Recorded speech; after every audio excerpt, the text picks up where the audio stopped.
completely disoriented, trying to figure out his spawn point. Wandering around aimlessly, he ends up tripping over a massive tree root and absolutely eats dirt. Recovering from the faceplant he stumbles upon, a crystal clear river. He checks his reflection and realizes his outfit feels weirdly nostalgic. Suddenly, a wild presence enters the chat. It's a deer. But not just any deer. This thing is majestic, rocking massive antlers and flowers woven into its mane, taking in the creature and the scenery. It finally clicks for our protagonist. He knows this map like the back of his hand. There's no mistake. A fairy suddenly pops up welcoming him as player. That's the confirmation he needed to figure out what just went down. This is the world of Last, the most viral survival game on the planet, where players grind to survive against monsters. The game is a masterpiece, constantly fed with updates and live events. And the reason he recognizes every pixel of this world is because Last is the #1 best-selling game globally. And our protagonist Kamiya Suichi knows the lore inside out, because he's actually the mastermind developer behind it all. He poured his soul into this project, working non-stop. After endless crunch time, he hits that final key to deploy his life's work. Just like that version 3.0 of the game goes live successfully, and a wave of relief washes over our dev for finally crossing the finish line. With this update, his game just hit a historic milestone. Players can now grind all the way to level 100 and unlock the season's massive finale. Hype levels are critical, so he grabs his phone to drop the announcement that the patch is live. But Suichi's brain is already cooking up the next season, claiming this isn't the end.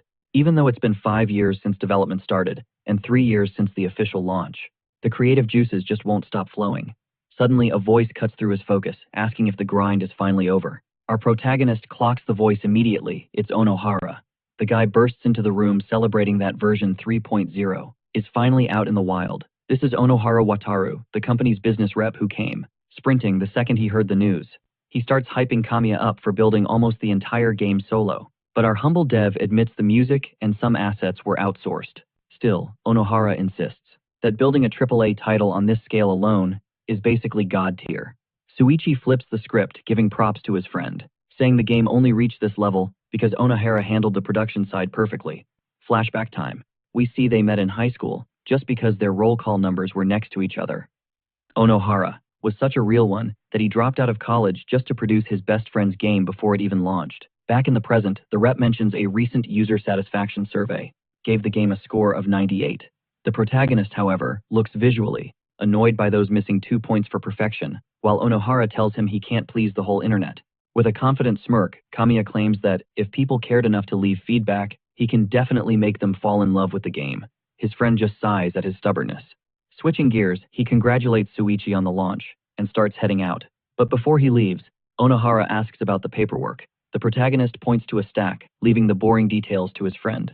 The rep walks casually toward the desk to grab the files, a weird smile creeping onto his face. He secures the documents and thanks Kamiya for his trust. Right on cue, a squad of men in suits starts closing in on the location. Suddenly, our protagonist realizes Onohara isn't rolling solo, he's backed up by heavy security. With a malicious grin, the representative snatches the documents and says he'll be taking them. Then he spins around to face Kamiya and with pure villain energy tells him he's finished. The protagonist is completely blindsided, unable to process the betrayal. He stands up and confronts his friend, but Onohara just mocks him, saying he only cares about the code. With a dark glare, the traitor reveals he's seizing all rights to Last for himself. Kamiya is shook, arguing that he built this game and is essential for the project's future. However, Onohara claps back, claiming that with level 100 implemented, the game is basically complete. From a business point of view, any further updates are just a waste of money. Furious, the protagonist lunges and grabs him by the collar, screaming that he knows the game better than anyone. Suddenly, a bodyguard sucker punches him, sending him crashing to the floor. Writhing in pain, our protagonist can barely move. Onohara sneers, saying he predicted this reaction, which is exactly why he brought the muscle. He keeps twisting the knife, claiming Kamiya's obsession with passion projects, updates that didn't bring in a single dime, was just dead weight dragging them down. Because of his constant micromanaging, they couldn't milk the franchise dry. But now that the game is polished and ready to launch, Kamiya is nothing but trash to be taken out. Onohara drops the final hammer without the creator, in the way the profits from Last are finally going to become the cash cow they were meant to be. Sprawled on the floor, our MC tries to clap back, begging for a simple conversation, but the snake won't even look him in the eye. With a smug, punchable grin, Onohara sneers that he never planned to listen anyway. Their deal was crystal clear from day one. Stay in your lane, don't touch the other guy's work. But Onohara is done talking. One of the goons slams Kamiya face first into the carpet. Radiating pure arrogance, Onohara tosses him out like yesterday's garbage, declaring that this office doesn't belong to him anymore. Just like that, our protagonist is stripped of every ounce of admin power over his own creation. He thinks about lawyering up, but his attorney gives him the cold, hard truth. Winning this case is basically impossible. And it gets worse. Onohara spins the narrative online, gaslighting the public into believing he was the mastermind owner all along. Facing this mountain of injustice, Kamiya's frustration is boiling over, ready to explode. He knows if things keep going like this, his masterpiece Last is going to be ruined. But back in his lonely workspace, a glimmer of hope flickers. Desperate to find a loophole in the copyright, he digs through old hard drives. He's looking for legal contacts, or anyone from the dev team. Instead, he stumbles on a corrupted file he's never seen before. Did the traitor plant this? Before he can even click open, a chilling message pops up. If you love this game so much, you should just stay here forever. Kamiya barely has time to process the threat when the monitor erupts in a blinding flash of light. A mysterious force grabs him, dragging him, screaming straight into the screen. He's totally helpless. In a split second, the real world vanishes, leaving papers swirling in an empty room. Kamiya blinks, and suddenly he's standing in the middle of a dense forest. It's the spawn point. A fairy floats down to welcome him, reciting the tutorial script: gather resources, build a base, fight off waves, and survive. But the word enemies sends a shiver down his spine. He remembers the nightmare fuel monsters he coded into this game. That's when he looks down and realizes he's wearing a generic jumpsuit. It's the skin of a test character. That means 0 skills, 0 equipment compatibility, and the absolute lowest stats possible. Basically, he's the weakest NPC in the game, designed to get wiped out in the first wave, just to show players the game over mechanics. The fairy officially boots up the server. Then the winged guide drops a bomb. With his current stats, he's 100% dead when night falls. Our dev starts hyperventilating. He's clueless. The fairy waves goodbye and zooms off, abandoning him in the middle of a massive lethal jungle. Psych. She circles back to initialize the character creation. First step, enter a username. A holographic keyboard pops up. The system prompt blinks, waiting for him to type in his character's name. Seeing the UI, Kamiya is absolutely certain now. This is Last. This is the world he built code by code. His fingers start flying across the virtual keys. While the fairy is waiting for a generic name, he enters a backdoor cheat code to force trigger developer mode. The creature freezes, totally shook. Her jaw drops as the scenery around Kamiya glitches out, replaced by cascading streams of raw data and floating binary. Life realizes the hack actually worked. She stammers, asking how he accessed the god-tier permissions. Straightening his back with main character energy, he introduces himself. I am Soshi Kamiya, the architect of this world. The fairy goes absolutely fangirl mode. After the shock wears off, Kamiya asks for her handle. She introduces herself as Life. A status window pops up, tagging her as a forest guardian, programmed to protect the ecosystem and guide players. She confirms with tears in her eyes that this is undeniably his creation. The camera pans out, showing off the insane graphics, crystal clear water, vibrant wildlife. But Soshi isn't here for sightseeing. He orders Life to pull up the system metadata. She obeys, extracting the core files. The dashboard confirms that almost every feature is credited to Soshi, but the administrative role of master belongs to Onohara. Seeing that trader's name triggers him. Life looks confused, asking, who is this user? Seething with rage, Kamiya spills the tea. He reveals Onohara is the thief who hijacked his life's work, and the reason he's trapped inside this digital prison. The fairy is instantly furious on his behalf, but Soshi knows getting mad won't save him. He can't afford to die here. With eyes burning with determination, the creator swears an oath he will survive this nightmare and rip his game back from Onohara's greedy hands. So he turns to Liv for backup, and she accepts instantly, locked in and ready to ride or die for her creator. Boom! A small wooden shack spawns out of thin air, surrounded by these glitchy digital particle effects. Then, the two of them get warped right in front of the building. The MC is totally thrown off by the sensation teleporting feels nasty. He scans the place and realizes it's just a level 1 base. The little fairy starts apologizing profusely for summoning such a basic starter home, but he cuts her off. Chill in developer mode. I can only view the stats, not hack the code. Stepping inside, they spot a massive blue crystal pulsing on a pedestal. They walk up to inspect the loot. A HUD pops up explaining it's a magic stone. Liv figures, since he's the dev, they can skip the tutorial grind. But here is the curveball, the protagonist says. Nope, we are absolutely running the tutorial. He breaks it down. Mobs don't spawn during the tutorial phase. It's the perfect window to farm resources without getting ganked. Liv finally gets the strategy. See, his character was scripted to be fodder on the first night, meaning he's a one-hit kill waiting to happen. Because of that, they can't waste a second. He says, let's move. And Liv nods, locking in with pure focus. The tutorial sequence initiates. A system prompt flashes learning mode active. Zero hesitation, our main guy sprints into the forest to start the resource grind. He's going hard, optimizing every movement, and since he coded this world, he knows the spawn location of every single material by heart. After a grueling day of farming, the sun starts to dip and Lif watches from a distance as he finally hauls his loot back to base. The little fairy is hyping him up, impressed by the hustle. The protagonist says they need to craft gear before nightfall, and Lif is shook. She can't believe he farmed that many mats.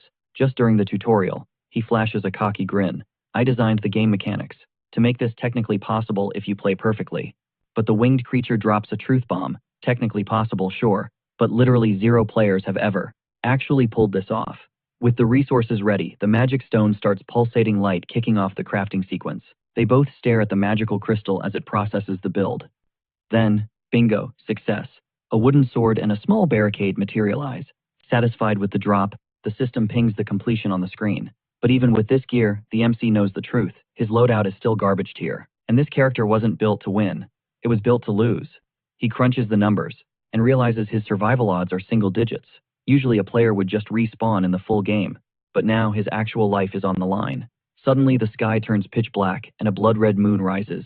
The night raid is starting. A quest window pops up. Objective: survive the night. Lif, looking nervous, whispers a quick, "Good luck, creator." Out in the gloomy woods, a familiar shape steps out from the tree line. It's that majestic deer he saw earlier. But before he can even react, bam, the poor animal gets absolutely mauled by another creature. Witnessing the carnage, our protagonist locks in for the fight of his life. Stepping out of the shadows is a goblin low level, sure, but definitely not something to sleep on. To prep for the brawl, the game dev snaps open his status window. The screen reveals the tragic truth. All his attributes are flat, level 5, and he's rocking nothing but a wooden sword, with zero special skills. The goblin screeches and lunges straight for him, ready to attack. But our guy, he doesn't flinch. He remains ice cold and completely in the zone. With a slick movement, he sidesteps the monster's lunge. Lif is stunned by the dodge, realizing he only pulled that off because, as the creator, he knows the algorithm behind the goblin's attack patterns. But knowing the moves isn't enough. The fight turns into a frenzy. The monster is relentless, spamming attacks. And one slip-up later, it tags the protagonist's arm. He grits his teeth, frustrated that he couldn't dodge it, even though he saw it coming. His agility stats are just too trash.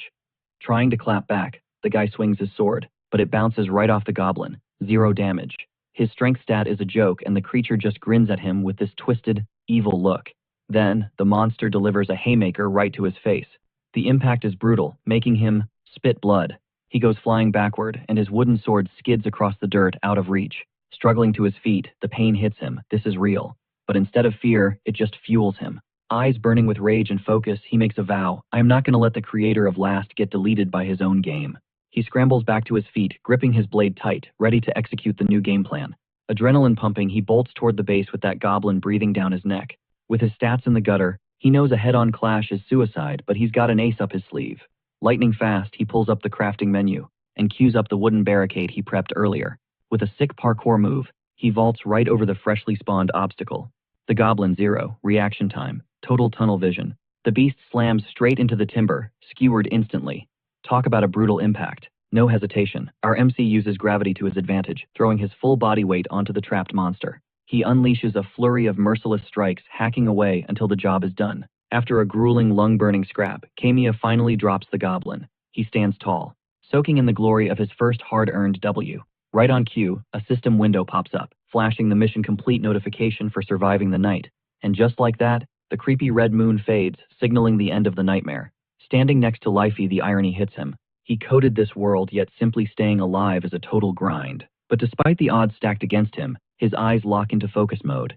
He stares down the sunrise, swearing he'll survive no matter the cost. Even if he hits rock bottom, he's clawing his way back up to reclaim everything they took from him. Morning hits and golden sunlight floods the forest, marking the start of a fresh run. Back at base, Kamiya inspects a new weapon he just crafted, geeking out over the hyper-realistic texture details. Lifey hits him with a super chipper, "Good morning," and asks if it's time to grind for more materials. But the MC shuts that down. Yesterday's tutorial run was enough cardio for now. Today is all about crafting. He breaks it down here in Lesto. You farm mats around the base, dump them into a mana stone, and boom, 3 basic resources. First up is mana, basically life energy for leveling tunes or making magic gear. Second is the raw element stuff needed for physical loot, like food and buildings. Finally, you got gold. Cold, hard cash for buying the stuff you can't craft manually. Flexing his dev knowledge, he slaps his hand on the monostone to boot up the sequence. Crafting menu open, he's ready to burn those resources. The process is a total success. Spawning a bow, 10 arrows, a watchtower, and some logs. Lifey clocks the loadout immediately. That is a character summoning kit. Kamiya nods. To survive past day 7, playing solo isn't an option. He needs a squad. Hearing this, the fairy freaks out, screaming about a stampede. The guy explains sure monsters attack nightly, but every 7 days. It is a total server-wide swarm event. The stampede is so hardcore that even max-level players barely scrape by. For a test character, theoretically impossible. Lifey is shaking, knowing that no matter how cracked he is at the game, a weak avatar can't tank that kind of heat. He asks the big question, what happens if I die here? The fairy admits she's clueless, but since NPCs don't respawn, it is likely game over for real. Faced with actual death, Lifey steels herself. She vows to support him with everything she's got. The system locks her out of combat, but she promises to be the ultimate intel broker and guide. To keep him breathing, our MC is genuinely moved by the little fairy's grit, smiling for real. He thanks her, saying he's counting on the assist. He tells her to drop the creator title, but Lifey refuses. To her, he is god tier always. Kamiya just rolls with it. They share a solid team moment. Strategy set. The protagonist heads outside to start building. He pulls up the HUD, selecting that watchtower from his inventory. Instantly, the structure starts digitizing into reality with some sick particle effects. Inside, he gripes about manually placing items. Lifey explains it's a feature, not a bug. It is because his base level is still too low. Since his stats are still trash tier, he scales the tower to get a better vantage point looking out over the massive open world he personally designed. The little pixie is totally shook by the scenery, gushing about how insane it is that he built this whole universe from scratch. Watching his world breathing, with life populated by NPCs that actually feel real, he convinces himself this is exactly why he can't rage quit now. He has to get last back.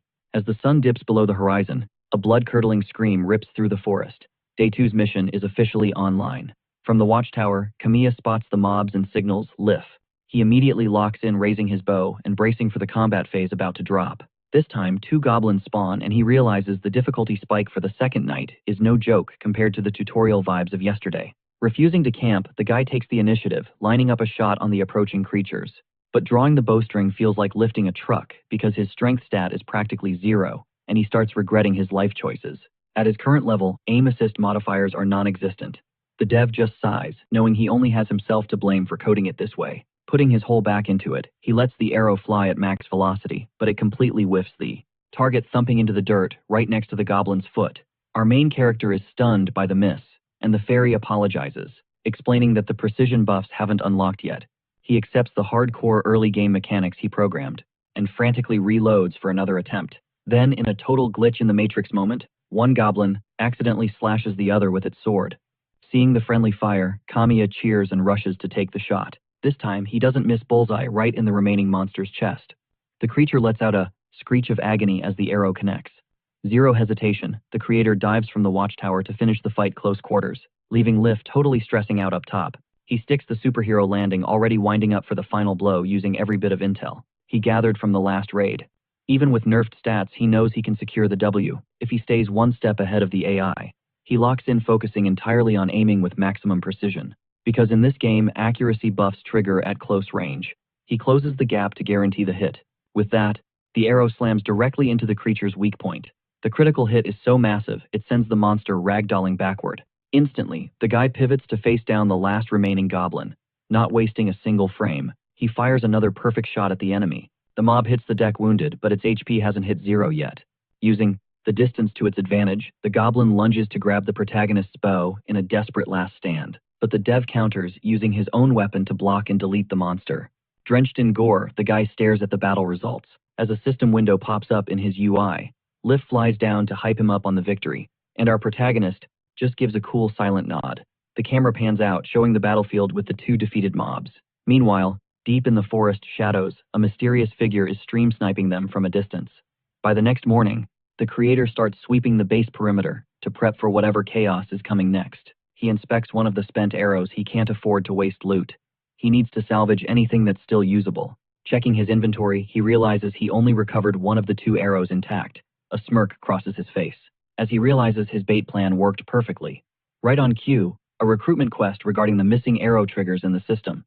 Following the breadcrumbs, the duo tracks the footprints into the woods. The little fairy warns him to stay frosty, but claims she's fine since the game's code prevents her from taking damage or interfering. So our protagonist keeps pushing forward following the trail. The game Last features a mechanic where NPCs can turn into party members if the player meets specific conditions and clears their unique character arc. These companions have different classes, from combat to crafting, making them essential for beating the game. The guy reflects that he desperately needs squad mates, because playing solo on permadeath mode is suicide. Suddenly, Liv calls out. She points to a spot asking if that's the objective. Camouflaged in a tree, a young huntress is holding the missing arrow, while staring at a rope trap on the ground. The arrow is planted right in the center of the snare, acting as loot bait. The girl tries to trigger the trap, but she totally botches the execution and falls out of the tree. After the epic fail, she scrambles up, pulling a knife. A system tag identifies her as Anemone, the young huntress. Suddenly, a massive log trap swings straight for Anemone's head, putting her in danger.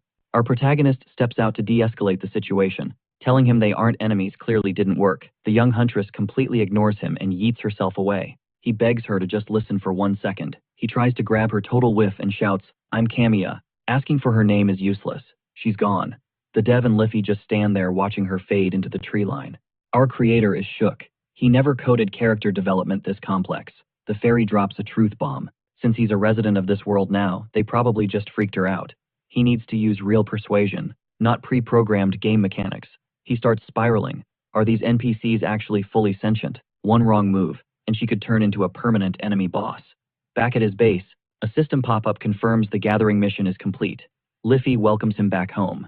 The little pixie checks the inventory. Did you manage to restock the essential materials? He nods, confirming a zero monster run, pure luck. The guy heads inside the cabin to start crafting, and his sidekick asks if he really thinks this plan will work. Kamiya flashes a confident smirk. He wrote her entire backstory, so he's betting everything that his method has the highest success rate. He drops the lore. She's a huntress who lived alone with her dad, and she's been totally isolated in that forest ever since he died. The strategy: make her feel the warmth of a community again, break through that lonely lifestyle, and give her a reason to join their squad. But he admits they are completely off script now, so who knows the outcome. While Liffy reads up on the Arcanite Mana Stone, he hovers his hand over the glowing rock. Crafting mode engage. It's a critical success, spawning an iron pot ladle, salt, pepper, ground meat, and 2 sets of silverware. Our main character starts cooking over a campfire, reflecting on how weird it is to play Master Chef inside his own game.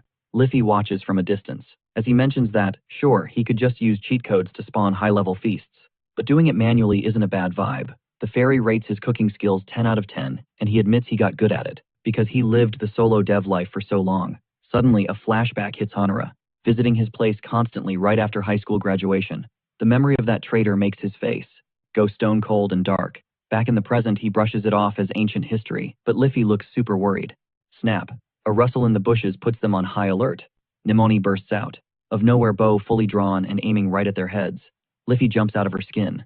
The creator puts his hands up, total surrender pose. But the huntress is paranoid. Who else is with you? Kamiya pauses, a bit thrown off by the interrogation, but readies his answer. He denies it, shivering like a terrified civilian. Nobody, just me. He introduces himself again, and the girl finally reveals herself as Nemone, explaining she was mid-hunt when she got teleported to this forest and didn't recognize him. He nods. I get it, I just got dropped here too. Nemone keeps that bow locked on him. Trust issues are high. Our protagonist explains that even if she dropped a location, he wouldn't know the region. Time to break the ice. He holds out a plate. It's not poisoned, I swear. Just made too much food for one guy. She's still gripping her weapon, but that savory smell, it's totally winning her over. Hesitating, she inches closer and sits at a safe distance. He slides a fresh plate over to her, explaining the art of the hamburger steak. She takes a bite, while our MC watches from the sidelines. Boom, flavor explosion. She looks absolutely stunned. Then she goes feral, inhaling the food non-stop. Plate clean. She says it's the first time she's ever eaten something that delicious. Kamiya grins. Mission accomplished. The huntress looks at him with puppy eyes. Can you make more? The creator confirms he's got the ingredients. But then he stands up. The vibe shifts. Everything comes with a price. Nemone stiffens. What do you want? The sky suddenly darkens dramatically. As he drops the request, I need your combat power. This place is a death trap. The young huntress gets it instantly, agreeing that to survive, you have to be the predator, not the prey. A system window pings in the air. Recruitment quest. Update. If they fight together and catch a dub, she joins the base permanently. Nemone shakes on it. Deal sealed. Glowing red eyes pierce the forest gloom. The night raid is officially on. 3 armed goblins burst from the tree line, locked and loaded. Leafy starts counting heads, but our guy shuts that down fast. Look closer. Behind the big uglies, a swarm of smaller creeps is waiting in the shadows. Suddenly the whole horde decloaks tonight, just went from hard mode to nightmare difficulty. With zero hesitation, the dev spawns a pixelated sword from thin air and screams at Anemone for backup. The huntress freezes. Did he just manifest a weapon out of the void? She figures he must have a pact with a mana stone. No time for a lore dump though. Our main character rushes in solo, aggroing the entire mob. Anemone scans the chaos, even with her DPS. This looks bad. To make an opening, the dev dropkicks a goblin into the stratosphere and yells for the huntress to fire. She doesn't miss a beat, drawing her bow instantly. Deadshot. Her arrow obliterates a monster's skull, dropping it like a sack of potatoes. She's shook, not just by his combat skills, but how he perfectly sets up her line of sight. The creator grabs another goblin by the neck and calls for the next shot. Their synergy is off the charts, and another beast catches an arrow to the face. The brawl heats up until a brute manages to ground our hero. Pinned down, nope.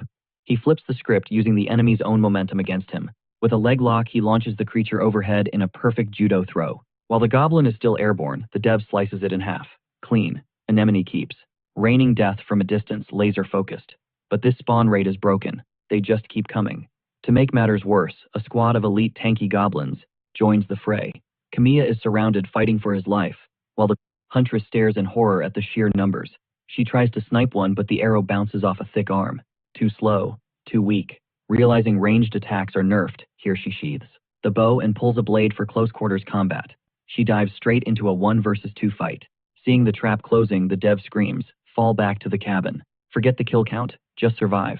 Suddenly, a small creeper tries to ankle bite Anemone, but she's got eyes in the back of her head. With a sick acrobatic dodge, she evades the lunge and baits the enemy. The goblin steps back, loses its footing, and triggers a hidden trap. The ground collapses beneath its feet, sending it straight into a camouflaged pit. Crunch. The monster gets skewered on wooden stakes. At the bottom, while parrying a giant goblin, our protagonist breathes a sigh of relief. His setup worked. We get a quick flashback showing him prepping the loft battlefield earlier with his crafting skills. 200 IQ play. Meanwhile, Anemone charges a massive beast head-on. To assist, the creator blocks with a stolen club, but the stat difference is brutal. He's too low level. The creature raises its weapon for the execution strike. This is it. Game over. But then thwack. An arrow pierces the monster's shoulder. Just in time, saving the dev by a pixel. He gets a second wind, eyes blazing with grit. That was Anemone coming in clutch. She continues tearing through the mob, clearing the perimeter. After a grueling grind, the night ends. The victory screen finally pops up. Back at base, the guy fiddles with the mana stone, while the huntress watches skepticism fast rising. Anemone confronts him. The MC lies through his teeth, just made the contract. Since NPCs interpret player UI as mana magic, she buys it. He pivots to recruitment, inviting her to the party. Laying it out straight, he can't survive this server alone. Anemone muses that mana contractors have a destiny, and maybe her getting lost here wasn't an accident. The creator hypes up her combat specs and asks for her help. She accepts. The system pings Anemone has officially joined the squad. By the next morning, the dev is already up. So our guy is whipping up breakfast outside the safe zone. When he asks about the food situation, the kid gives the thumbs up that everything's ready. But right then, the MC whips around, totally spooked by something he just spotted. Turns out it's just Anemone waking up, stretching out in an outfit that leaves, let's say, very little to the imagination. Our protagonist gets hit with a serious case of the awkward jitters.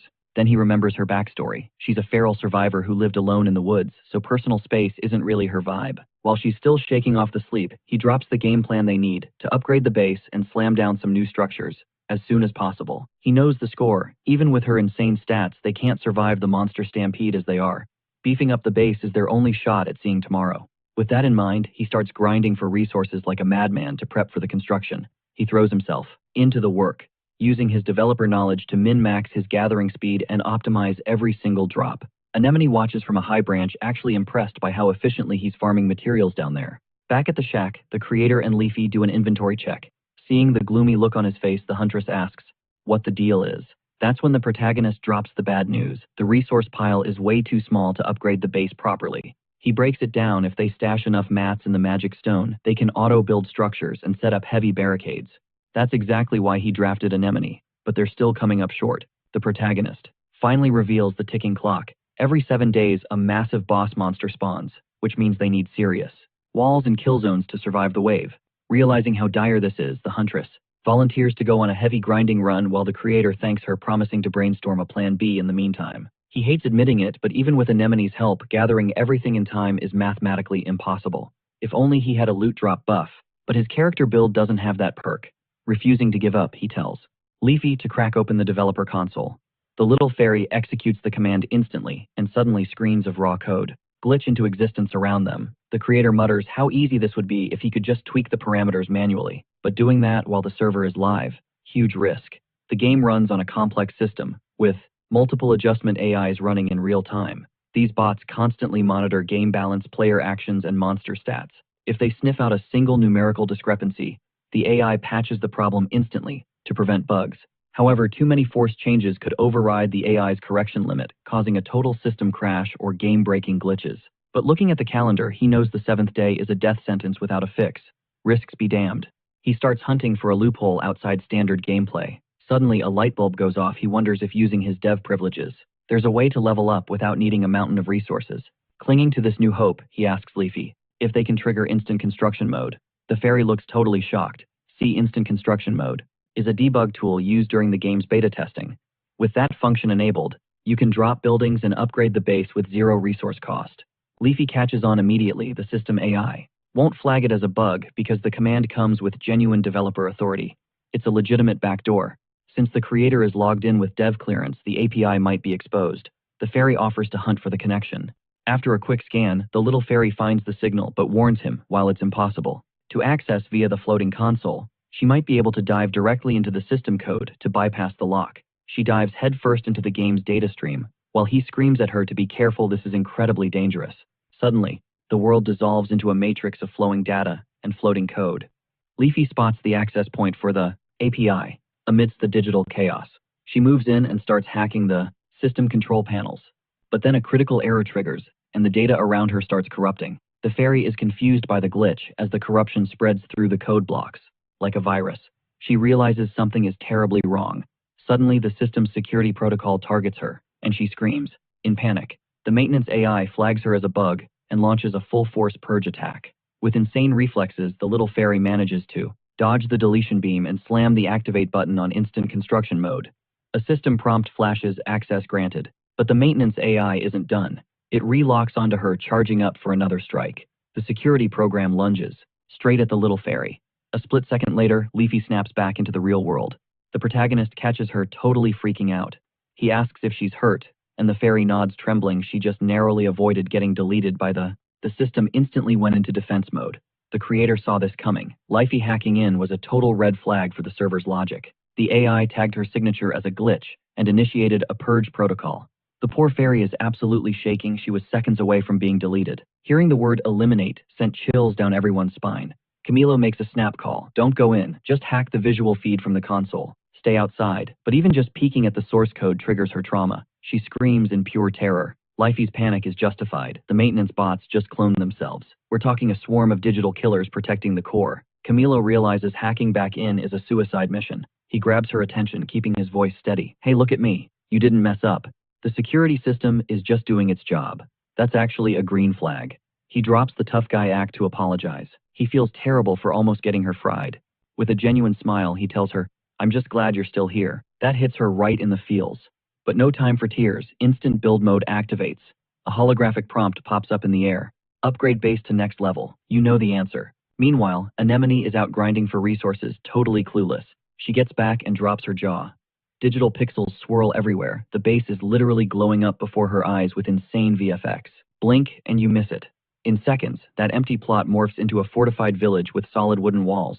Camilo steps out to admire the upgrade. The HUD flashes a sweet notification: base level 3 achieved. Anemone is hyping up the magic stones, but Camilo cuts the celebration short. Don't get used to it, he warns. This isn't an infinite cheat code. He points to the fresh housing units. Claim a cabin. Now. She gives him a confused look like, what's the rush, boss? We have plenty of room. Boom. A massive pillar of green light blasts from the ground. Everyone jumps out of their skin. Anemone is frozen, eyes wide, totally lost. She looks at Camilo for answers and he just smirks. That confident grin says it all. Better hurry, he teases. Real estate is about to get very scarce. The light fades into a digital mist, revealing shadows. Human shapes, lots of them spawning in. They materialize right in the town square.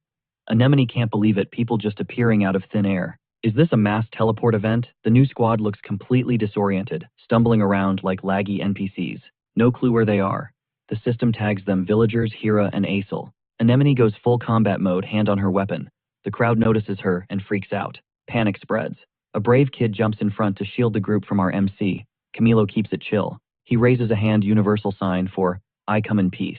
He's trying to de-escalate before things get messy. It's not working. The crowd is eyeing him like he's a raid boss, and that kid isn't backing down. Staring contest engaged. Camilo takes a deep breath. Time to use some charisma. He addresses the mob. Name's Camilo. I've been holding down this fort for a few days before you dropped in. He needs to drop the hard truth immediately. Listen up. This isn't a vacation spot. We're surrounded by a death forest. Monsters spawn at night. If you want to live, we work together.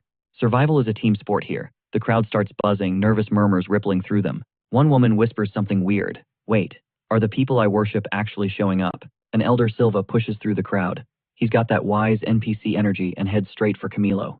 You new here too, son. He drops a lore bomb. A magic stone guided him here. I heard the legends, the old man says. Never thought the stone would actually pick me while I was still breathing. Suddenly, a beefy guy named Waldo interrupts the moment. Don't listen to him. Waldo is not having it. He points a finger at Camilo. You used magic to kidnap us, didn't you? Accusations flying. Camilo watches unimpressed as Waldo rounds up a crew to leave. Where you going, genius? Camilo asks. Waldo scoffs. Scouting. I bet those monsters are fake news. He splits the party, classic horror movie mistake. Half of you stay here, he orders. Waldo marches his squad out of the safety zone. Camilo watches them go, totally annoyed by the stupidity. Anemone, guard the base, Camilo commands. What about you? She asks. I'm on babysitting duty, he sighs. I gotta tail that group. Otherwise, they're monster chow. And with that, he slips into the dark forest alone. Hot on the rebel group's trail, the developer catches up and drops a warning, stay close or else. But Waldo and his posse, total blowout. They ghost his advice. The guy knows the score, sure the loot is prime, but the danger level is off the charts. Monsters spawn here like glitchy code. Plus game mechanics are brutal. You can't just rage quit and find a new base once you bail on this one. The system is rigged. The further you stray from the village, the more overpowered the mobs get. Suddenly Waldo hits a snag. Everyone freezes. They're staring down a squad of fluffy bunnies with unicorn horns. Waldo scoffs, dripping with sarcasm. These are the base killers. You gotta be kidding me. Camila keeps a straight face, confirming the threat. Waldo is baffled. The creator sighs. Experience is the best teacher. And just like that, nightmare fuel. The cute rabbits morph into hulking beasts. Eyes glowing red, fangs bared. Before anyone can blink, one beast lunges at Waldo with savage speed. Total chaos erupts. The rest of the pack swarms the group. Panic sets in. Screams echo through the forest. The developer charges into the fray, screaming over the noise. Close your eyes. Hold your breath. Now. Waldo and the crew are confused, but the urgency in his voice cuts through the fear. They obey instantly, covering their faces while the monster rabbits continue the assault. Seizing the moment, our protagonist opens his inventory and equips 3 flasks of ultra-spicy pepper powder. He pulls a pro-gamer move, tossing the flasks like smoke grenades right into the center of the mob. Boom! The glass shatters, releasing a massive cloud of spicy dust that engulfs the rabbits, stunning them cold. The pepper hits Waldo too, he's sneezing and crying a river. The creator bellows, run, get out of there. He doesn't wait. He grabs a wounded villager and hauls him towards safety, leading the retreat. He secures the escape route, but Waldo is lagging behind, still fighting off the effects of the pepper bomb. Back at the base, safe and sound, the medics get to work. Survival mode is still on. Time for a training montage. The villagers gear up for defense. Anemone is drilling them on archery, while Waldo grinds his sword mastery. Determination written all over his face, he screams that he's not stopping. Anemone goes full drill sergeant, ordering him to hit 50 reps. No excuses. A teammate notes Waldo's insane motivation. Waldo grits his teeth. Next time we don't run, we win. From a distance, our main character watches the rookies level up. Lifey flutters down, hyped about gaining new allies. The creator nods, but he's zoning out. The fairy senses the vibe shift. Below them, young Aesel is struggling to lift a heavy greatsword. Lifey spots the kid and goes stiff. She knows that face.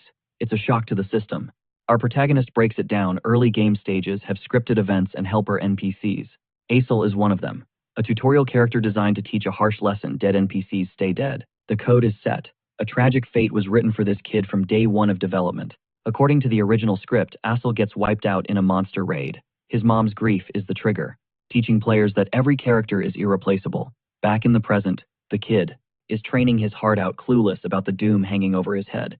The creator watches him struggle. He calculates the timeline. By the script, that boy is a walking corpse. His gaze hardens. As the game's architect, does he have the power to rewrite a destiny he created? Later that evening, the smell of cooking fills the air. The hunting party returns to base. After a brutal grind, Waldo crashes at the table. Great workout. I'm starving. A villager serves the grub. Hira waves Camila over. Anemone and Hira join the protagonist. The whole village gathers at a long table, feasting together. A moment of peace in the storm. Mid-meal, Assel looks at Anemone with puppy eyes. So, how was my sword work, Teach? The huntress smirks. Not terrible. The kid beams. Then she drops the hammer. Your archery needs work, though. Asel deflates instantly. Our protagonist watches from the side, the dark reality creeping back in. He remembers the truth. Asel isn't just a boy. He's a game rule meant to be broken. The original script is rigged to make this kid get cocky and die in battle no matter what. A brutal tutorial designed to teach players a hard lesson. NPCs do not respawn. Back at the table, Waldo messes up Asel's hair, grinning and telling the boy he's finally stepping up to be a man. But Rira snaps back, scolding Waldo for feeding the kid's ego.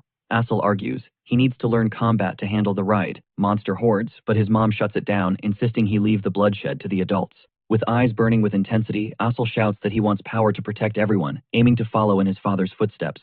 Rira acknowledges his dad was strong, but reminds him there's a fine line between bravery and a death wish. Listening in, the creator realizes he needs to hack the strategy. He has to find a way to keep Asel alive by weaponizing that courage intelligently. Silva cuts the drama short, telling Asel to drop it. The elder doubles down, reminding the boy he's still a child and not ready for the front lines, and Asel hangs his head in defeat. The developer drifts into his own head, thinking about how they need to unite to defend the village. Before correcting himself, this place is barely a base, let alone a village. Silva catches him, spacing out, and calls his name, snapping our main character back to reality.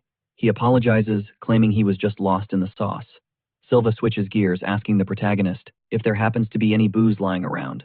Waldo scolds him for thinking about alcohol at a time like this, but the old-timer just chuckles, declaring that impending combat is exactly why he wants a drink. He refuses to meet his end while sober. With a look of pure judgment, our protagonist calls the old man's resolve pathetic. Still, he stands up and makes a pact. If they all survive tonight's onslaught, he'll scrounge up some liquor for a victory toast, which instantly hypes up Waldo and Silva. Life suddenly pops up on the creator's shoulder, noticing his grim expression, and asks what's eating him. The scene cuts to the villagers, sharing a meal, laughing and living in the moment. The young man reflects that these people are breathing, living souls, yet he's the one who dragged them into this brutal survival game. The tiny fairy's eyes go sad as she senses the crushing guilt weighing on her creator. She tries to comfort him, insisting this was necessary to forge the ultimate game, and without him, these people wouldn't even exist. The developer, however, thinks to himself that the last thing he wants to be is some negligent god who creates life without taking responsibility for it. As the sun dips below the horizon, the base falls into a heavy silence as everyone gears up for the incoming war. Our protagonist rallies the villagers, warning them that a monster wave is likely hitting tonight. He starts the briefing. Non-combatants are on perimeter watch from inside the base. Even though the monsters usually swarm from one direction, they can't afford to get sloppy. For the fighters, he handpicks the top 3 marksmen to form an archery squad, under Anemone's command. Finally, he orders everyone else to grab their blades and head to the front lines to fight in pairs. The creator breaks down the formation, explaining that one duo will stand guard, right in front of the archers. He assigns Waldo's crew to the vanguard, and the man cheers, shouting that it is finally payback time. Caught up in the moment, Waldo asks the protagonist who he's pairing up with for the battle. Then he drops the bombshell. The young man announces Asel will be his partner, leaving the boy and his family completely thunderstruck. Rira, the boy's mother, rushes forward, begging him not to throw her son into the meat grinder. Our protagonist meets her gaze calmly, validating her fear, but explains that in this hellscape, staying in the backline doesn't guarantee safety for anyone. He doubles down, arguing that if Asel is willing and able, leveling him up now is the best way to boost his odds of survival. With a look of steel, he vows to do everything in his power to keep the kid safe. Here is the 4D chess move. The system AI is hard-coded to ensure Asel dies. By putting the kid on the front, it becomes easier to predict enemy aggro. He knows it's not a sure thing, but to break a scripted event, they have to take massive risks. Anemone steps in, telling Rira she can trust the protagonist. When the sword starts swinging, with a roar of determination, the young boy accepts the challenge, declaring he'll become strong just like his father. Rira looks at her son with a mix of pride and terror, but finally nods. As the sun vanishes, a fist clenches tight. They all know this world is unforgiving, and seeing tomorrow's sunrise is never a promise. Delivering an epic speech, our protagonist is He thrusts his fist skyward, declaring they'll own this night, and emerge as the last one standing, fueling the crowd's roar into a deafening war cry. Darkness snaps shut like a trap, bathing the base in an ominous crimson glow, as a nightmare horde spills out. From the tree line straight for the village, an army of gnashing goblins with eyes burning like hellfire. The system interface glitches into view, dropping the Day 4 directive, survive the night. Chaos erupts, but the villagers' formation holds rock solid with the creator and Azel anchoring the vanguard exactly as scripted. Taking zero chances, he orders Life to keep her eyes glued on Azel, and signal him the second things go south. And the tiny fairy nods instantly. High above in the watchtower, the demoness commands her archers, screaming for suppressing fire to break the monster cluster apart. All volley shreds the air, piercing hides, and sending the enemy ranks into absolute disarray. The arrows don't just hit, they detonate on impact, blasting craters in the battlefield and stalling the advance. Nice work, the main character shouts, ordering everyone to pick off the stragglers one by one, and he barks at Waldo to lock down the archer tower. The big guy shouts back, ready to rumble. Even though the base level jacked up the enemy spawn rate, the squad is handling their first real war surprisingly well. The buddy system combat style is paying off, jamming the enemy's coordination and letting the villagers wipe them out efficiently. Waldo charges in with his partner, scoffing that these creeps are way flimsier than he expected. But suddenly, a massive roided-out goblin steps up and catches Waldo's attack with its bare hand.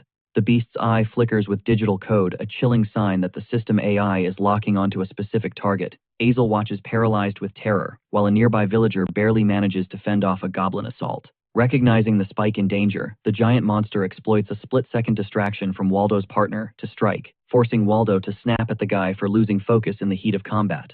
Eyes on the fight, Waldo yells, and through sheer grit, the duo manages to overpower the brute.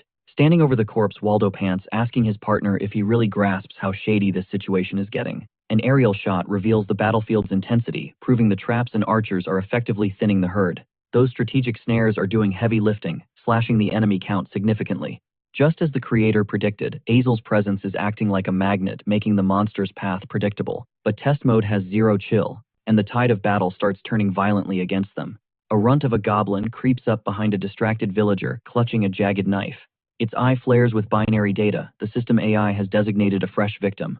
The villager spins around, baffled by the sudden aggro switch, as the goblins abruptly buff up in strength. The villagers scream as they get pushed back by the power surge, and up on the tower, Anemone spots the pattern shift. The monsters aren't mindless anymore. They're moving with terrifying coordination. Sensing the crisis, the huntress abandons her perch and dives straight into the grinder to reinforce the front line. She sprints into the fray while our main character and Azel fight back to back. Life watches panic rising in her chest and screams a desperate warning to the creator about a monster looming right behind his back. He whips around in shock, but the creature completely ghosts him, charging straight for Azel instead, exactly as the system rigged it. The creator screams for Azel to move, his voice cracking with desperation. But the kid is grounded, trapped by two snarling goblins. Tears well up in his eyes, mixing with a flash of determination, as Azel braces for the end. Just as a monster raises its weapon for the kill shot, thwack, an arrow buries itself in the beast's eye, saving the boy's life by a literal hair. It's Anemone. She's providing clutch, sniper support, raining precision shots from a distance. She drives another shaft into an eye socket, but the monster just rips the arrow out, roaring in fury. As she closes in, she realizes something impossible. The monsters are totally ignoring her presence. Across the field, Waldo lets out a savage roar and dives back into the chaos. He hammers a monster with everything he's got, using raw skill to flip the momentum. Smirking, he vows he won't fold to some trash mobs until a monster catches him completely off guard. A single bone-crushing swing of the mace sends him flying. He hits the dirt hard, surrounded by hostiles. It is a total death trap. Azel is gasping for air terror in his eyes. He scans the chaos and realizes the nightmare scenario. He is all alone, and he has got no weapon. Our MC screams at him to snap out of it, draw that blade, and stay in the fight. Fueled by the creator's gaze, the kid scrambles up, ready to throw down. But then, freeze frame. His body locks up in sheer terror. The kid is a statue. Seeing Azel helpless, the creator dives in, putting his own body on the line to intercept the goblin's brutal strike. Steel clashes against bone as he blocks it with his sword, Azel screaming his name in the background. He barely holds the line, straining against the weight, and something is off. This monster is way too OP. He realizes the system rigged the game. It is actively trying to delete Azel from the script. Even with a perfect block, he cannot stop it all. He takes a nasty hit right to the ribs. Life screams out in panic. Sensing blood, one of the mobs switches aggro and lunges straight for Azel again. The kid barely sidesteps death. Suddenly, Anemone enters the chat with a flying kick, smashing the goblin into the dirt. She plants herself between Azel and the threat, eyes locked on the fallen beast like a predator. Another goblin tries to jump Aldo, but the big guy parries it like it is nothing. He delivers a pile driver of a punch, slamming the creature into the ground. Game over. With a cocky grin, Aldo jokes that humanoid mobs are the best way, easier hitboxes. Meanwhile, Anemone dashes forward, knife flashing, targeting the next victim, but the enemy dodges. Reading the flow of battle, the creator barks orders at Anemone and Aldo, kite the enemies away from the rookie. Easier said than done, boss, Aldo grumbles. He keeps grinding against the goblin pack, managing to land a haymaker, but gets blindsided by a mace from behind. Anemone yells at him to push the line back. Big guy nods, locking in. While the vets hold off the swarm, the creator turns to Azel with a desperate command. Aim for the head, but the kid hesitates, shaking. The creator pushes him. This is it, kid. This is the moment that defines your entire destiny. You want to live, then fight. Something snaps in Azel's eyes. Pure determination replaces the fear as he white-knuckles his sword grip. He lets out a primal scream and swings with everything he has got. It connects. The creator sees the opening and instantly follows up with a counter. The impact sends the goblin flying. With surgical precision, the MC delivers the final blow, ending the beast permanently. The monster drops, defeated, its mace clattering across the floor. The creator turns to Azel. Nice work, kid. Azel floods with relief and pride, riding that adrenaline high. He yells out that they are almost done. Keep pushing the battle. Rage is on, everyone giving 110% against the horde. One of the villagers tanks a goblin hit with his shield and instantly retaliates. A quick, clean sword strike cuts the enemy down. The camera pans out, capturing the squad tearing through the remnants of the monster wave.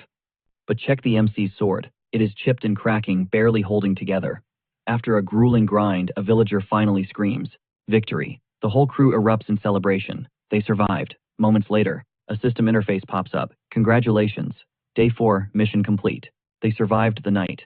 Azel's mom spots him from across the battlefield, her face a mix of pure relief and lingering terror. She sprints over and crushes him in a hug, sobbing, just grateful her boy walked away from that bloodbath. While they share that wholesome moment, our MC Elif watches from a distance, arms crossed, cool as ice. Morale is through the roof. The squad feels invincible, like they can clear any dungeon without a single casualty. But that confidence is a trap. Fate is already writing a plot twist. Someone in this group is marked for death. Suddenly, digital particles swirl around the villagers, leaving them totally spooked and confused. Then the system drops a new notification. Base has reached level 5. The village literally expands in real time. Aldo stares, jaw on the floor, at the new heavy-duty walls and fortifications, muttering that it is absolutely insane. Azel watches the transformation and realizes this is the power of the magic stone. The creator nods, confirming the theory. Then he starts breaking down the mechanics, explaining that every monster they frag and every item they farm in the forest counts as resources. The magic stone banks all that loot and converts it into fuel to upgrade the base. Basically, they trade those stored mats to buff the village defenses. The MC drops the final truth bomb. The stronger the base gets, the higher everyone's growth potential scales. Nimona breaks it down for Aldo, keeping it simple. A beefier base means beefier stats for everyone else. Right on cue, a system window pops up, congratulating the squad for surviving the chaos of Day 4. Azel's mom spots her son from a distance, her eyes swimming with a mix of relief and pure terror. She doesn't hesitate. She sprints over and crushes him in a bear hug, overwhelmed that he actually made it through the slaughter alive. While they share that wholesome moment, our MC and Life watch from the sidelines, arms crossed coolly. This victory has the whole crew hyped up on adrenaline, thinking they can tank anything without losing a single soul. But that naive confidence is about to be shattered, because fate has a death sentence waiting for one of them. Suddenly, digital glitches surround the villagers, leaving them totally shook and confused by the light show. A system notification flashes, base level 5 reached. Right before their eyes, the village starts expanding in real time. Aldo gawks at the massive new walls and fortifications, muttering that this upgrade is absolutely insane. Sylvan eyes the transformation and realizes it's the magic stone's power at work, and the creator gives him a nod of confirmation. The guy explains the mechanics: every monster dropped in battle, and every item looted from the forest gets converted into resources. All that loot gets stockpiled inside the magic stone, becoming the fuel for the base's evolution. Basically, they trade those stored materials to unlock the stone's power and upgrade the village defenses. The protagonist drops the bottom line. When the base levels up, everyone's growth potential shoots through the roof. Nimona dumbs it down for Aldo one more time, emphasizing that a stronger fortress equals stronger warriors. After dropping that knowledge, the MC spins around and starts walking away from the squad. Ira calls out, reminding him about breakfast, but he waves it off. He's got traps to check first. She just nods silently, that look of worry still etched on her face. The camera zooms in on a barrel overflowing with chipped, broken swords, all tagged with ominous red warning ribbons. As night falls and the sky turns a blood-red crimson, the creator rallies the villagers in the town square for the final briefing. He lays it out tonight is the Stampede, a massive event that hits every 7 days, and this wave is going to be bigger than anything they've seen. The developer orders the reserves staying inside to gear up. They need to defend the interior so they don't get overrun. He outlines a tight combat formation and assigns every duo their specific spot on the battlefield. Aldo, resting his massive axe on his shoulder, barks at everyone to get moving and double-check their gear. Before the real chaos starts, Azel stares at his worn-out blade eyes, locking in with determination, ready for the hellstorm approaching. The fighters march out in unison toward their posts beyond the safety of the walls. They take their positions outside the main gate, formations locked, waiting for the first strike to hit. The tension is thick enough to cut with a knife as the warriors brace themselves for the incoming horde. Standing their ground outside the gates, the group is silent, knowing the battle for survival begins now. After the skirmish, a neighbor checks on Azel. "You good kid?" Azel nods. "Yeah," but his hands are shaking like a leaf. "No time to rest. Our main guy," screams, lungs burning. "Close the gates, everyone, to battle stations now." Inside the perimeter, the backup crew grips their spears, knuckles white. They aren't soldiers, but tonight they have to be. High up on the wall, Rira watches the chaos. Her eyes lock onto the creator, silently screaming, "One thing, you promised. Keep my son safe." Her gaze shifts to the kill zone. There he is, her boy standing shoulder to shoulder with the warriors, waiting for hell to break loose. Suddenly, a generic villager creeps up behind Rira. He raises a jagged, broken blade. Betrayal incoming. Rira freezes in pure terror. But before the blade lands, cut to the forest. A massive nightmare wave is incoming. From the pitch-black woods they emerge. An endless sea of goblins, their heavy steps shaking the very ground. Thud, thud, thud. Then, thousands of glowing red eyes pop open in the dark. Rows of razor-sharp teeth. The scale of this horde, absolutely insane. Ping, a blue system screen materializes in the protagonist's face. The notification we've all been dreading. Day 7. Full-scale invasion. It's showtime. He grips his worn-out sword, knuckles tight around the hilt. The new mission objective flashes: survive. Simple, no. Deadly, yes. And because things weren't bad enough, a pack of wolf-like beasts joins the chat, drooling for a fight. Seeing a squad mate shaking in his boots, the creator barks out, "Lock it in, do not waver. We grinded for this moment." The monster wave surges forward, a tsunami of claws and rage heading straight for their tiny fort. The developer glances up at the watchtower, eyeing the defenses. "It's time to light it up. Fire," he commands. High above, Nemoni enters the zone, knocking a fire arrow with laser focus. She channels Camilla's strategy, screaming to her squad, "Hold, remember the training. Steady. Loose." The sky lights up as a volley of flaming arrows arcs through the night. Beautiful destruction. The fiery projectiles whistle down, slamming into the earth right in front of the front line. But they aren't aiming for the monsters.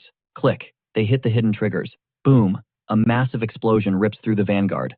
Bodies fly everywhere. The front line is vaporized. Aldo grins wild. Now that is some quality fireworks display. But the main character doesn't smile. He's doing the math. Thank God he leveled up the base tech tree just in time. Unlocking gunpowder and landmines was a game changer. But he screams, "Stay focused, they're still coming." No time to celebrate through the smoke and fire.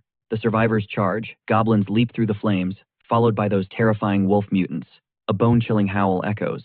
Aldo doesn't flinch. He leads the charge. Let's go. It's a total chaotic brawl now. Clang of steel, screams of rage. The protagonist dives into the fray, synced perfectly with his partner. Dodge/strike. They drop a beast in a blur of motion. Little Azel is holding his own. With a fierce war cry, he double-teams a monster. Up top, Nemoni yells, "Ignore the front. Target the rear guard. Let the infantry handle the close range." But there are too many of them. The green tide pushes inch by inch closer to the main gate. And the towers. They're scraping the walls now. The wall defenders lock and load for point-blank range. Another volley flies. Thwack, thwack. Arrows find their marks, dropping goblins left and right. But one slippery beast breaks through. It lunges at a terrified villager, claws swiping for the kill. Move. A female villager screams, shoving him aside and thrusting her spear. Saved by inches. The melee at the barricades is getting desperate. It's kill or be killed. She drives that spear handle right into the goblin's ugly mug. Crack. The beast goes flying back. Meanwhile, the camera zooms out. Those pit traps are doing work. A charging goblin steps on loose dirt and whoosh disappears into the ground. Squelch. Skewered on wooden spikes. Brutal. Another one tries to parkour up the barricade, only to catch an arrow to the dome. Headshot. Down he goes. The protagonist surveys the carnage. We're holding them, he thinks. We might actually survive this. But then, the air turns ice cold. Drifting down from the pitch-black sky, mysterious black feathers. Oh no. Amid the chaos of battle, Anemone freezes, locking her eyes on a bizarre shadow looming in the sky. Suddenly a villager screams his lungs out, warning Camila to watch her back because something massive is incoming. The guy is totally confused. Bam! Out of nowhere, a colossal foot stomps a goblin into the dirt, obliterating it with insane force. Our MC is shook, realizing a way bigger nightmare just entered the chat. It appeared out of thin air. It's a goblin lord, a high-level boss monster that, with its roar, can buff the stats of every single goblin nearby. Seeing this glitch-level event, the dev thinks someone's playing a sick prank on him. Panic sets in because a goblin lord is absolutely not supposed to show up in stage 1. The monster unleashes a deafening roar that ripples across the entire battlefield, powering up the horde. Instantly, the goblin's eyes ignite with a savage red glow, and Waldo's squad feels the vibe shift. These things just leveled up. One fighter gets blindsided by a goblin's sudden strength boost, barely raising his shield to tank a club smash. Realizing these mobs hit way harder now. Up on the ramparts, Rira watches the carnage unfold, knowing they'll get wiped if this keeps up. Even the inner defense is crumbling, with an archer taking a nasty hit from an enemy projectile. With doom knocking at the door, the woman takes charge and sprints straight into the heat of battle. Meanwhile, a buffed-up monster rockets toward a watchtower. The game creator spots the incoming wrecking ball and screams at the archers to brace for impact. With 0 seconds to spare, Anemone yells at her teammate to bail, and they dive off the ledge at the very last second. Just as the monster smashes into the tower, obliterating it, Anemone sticks the landing, but her partner hits the ground hard, taking serious damage in the fall. Screaming in agony about his busted leg, the villager writhes while the huntress surveys the wreckage. Anemone barks orders to drag him inside and get a medic on him, like immediately. Just then, Rira pulls up, clutching a broken sword, and the two ladies gear up to face the horde together. Anemone shouts, demanding to know where Azel's mom thinks she's going, watching her sprint solo across the battlefield. Meanwhile, our MC squares up against the Goblin Lord and his army. The towering beast just stares him down with glowing red eyes, calculating its next move. Flashing a confident smirk, the guy figures this is the game's actual hard mode. Clutching that jagged blade, Rira dashes through the chaos. Suddenly, a buffed goblin blocks her path, locking onto her. No hesitation, the thing lunges at her with insane speed. Rira sidesteps smoothly and drives her broken blade straight into its chest, dropping it instantly. Anemone rushes over and scolds her, asking what the hell she was thinking, running off alone like a maniac. Rira explains she has to get this sword to Azel because his current weapon has trash durability and could snap any second. She remembers it was actually Camila who gave them the heads up, and sure enough, the MC's sword shatters mid-fight, leaving him totally defenseless. Rira screams she's on her way, while Anemone orders a retreat to safer ground. Spotting trouble, Anemone fires a perfect arrow, saving Rira from another incoming beast. Realizing they're swarmed, the huntress makes a tough call and decides to tank the mob aggro so Rira can slip away. Anemone yells at Rira to run while she buys time, unleashing a barrage of attacks to hold the line. Azel's mom thanks her and uses the opening to sprint through the chaotic battlefield. Left behind, the huntress finds herself completely surrounded by buffed goblins ready to take on the squad solo. She knows the odds are trash, but she stands her ground, ready to throw down. Elsewhere, Waldo and his buddy are struggling hard against the onslaught. Waldo's teammate can barely keep his guard up and gets smacked full force by an enemy attack. With his HP dropping, the villager wonders why these things are suddenly so OP.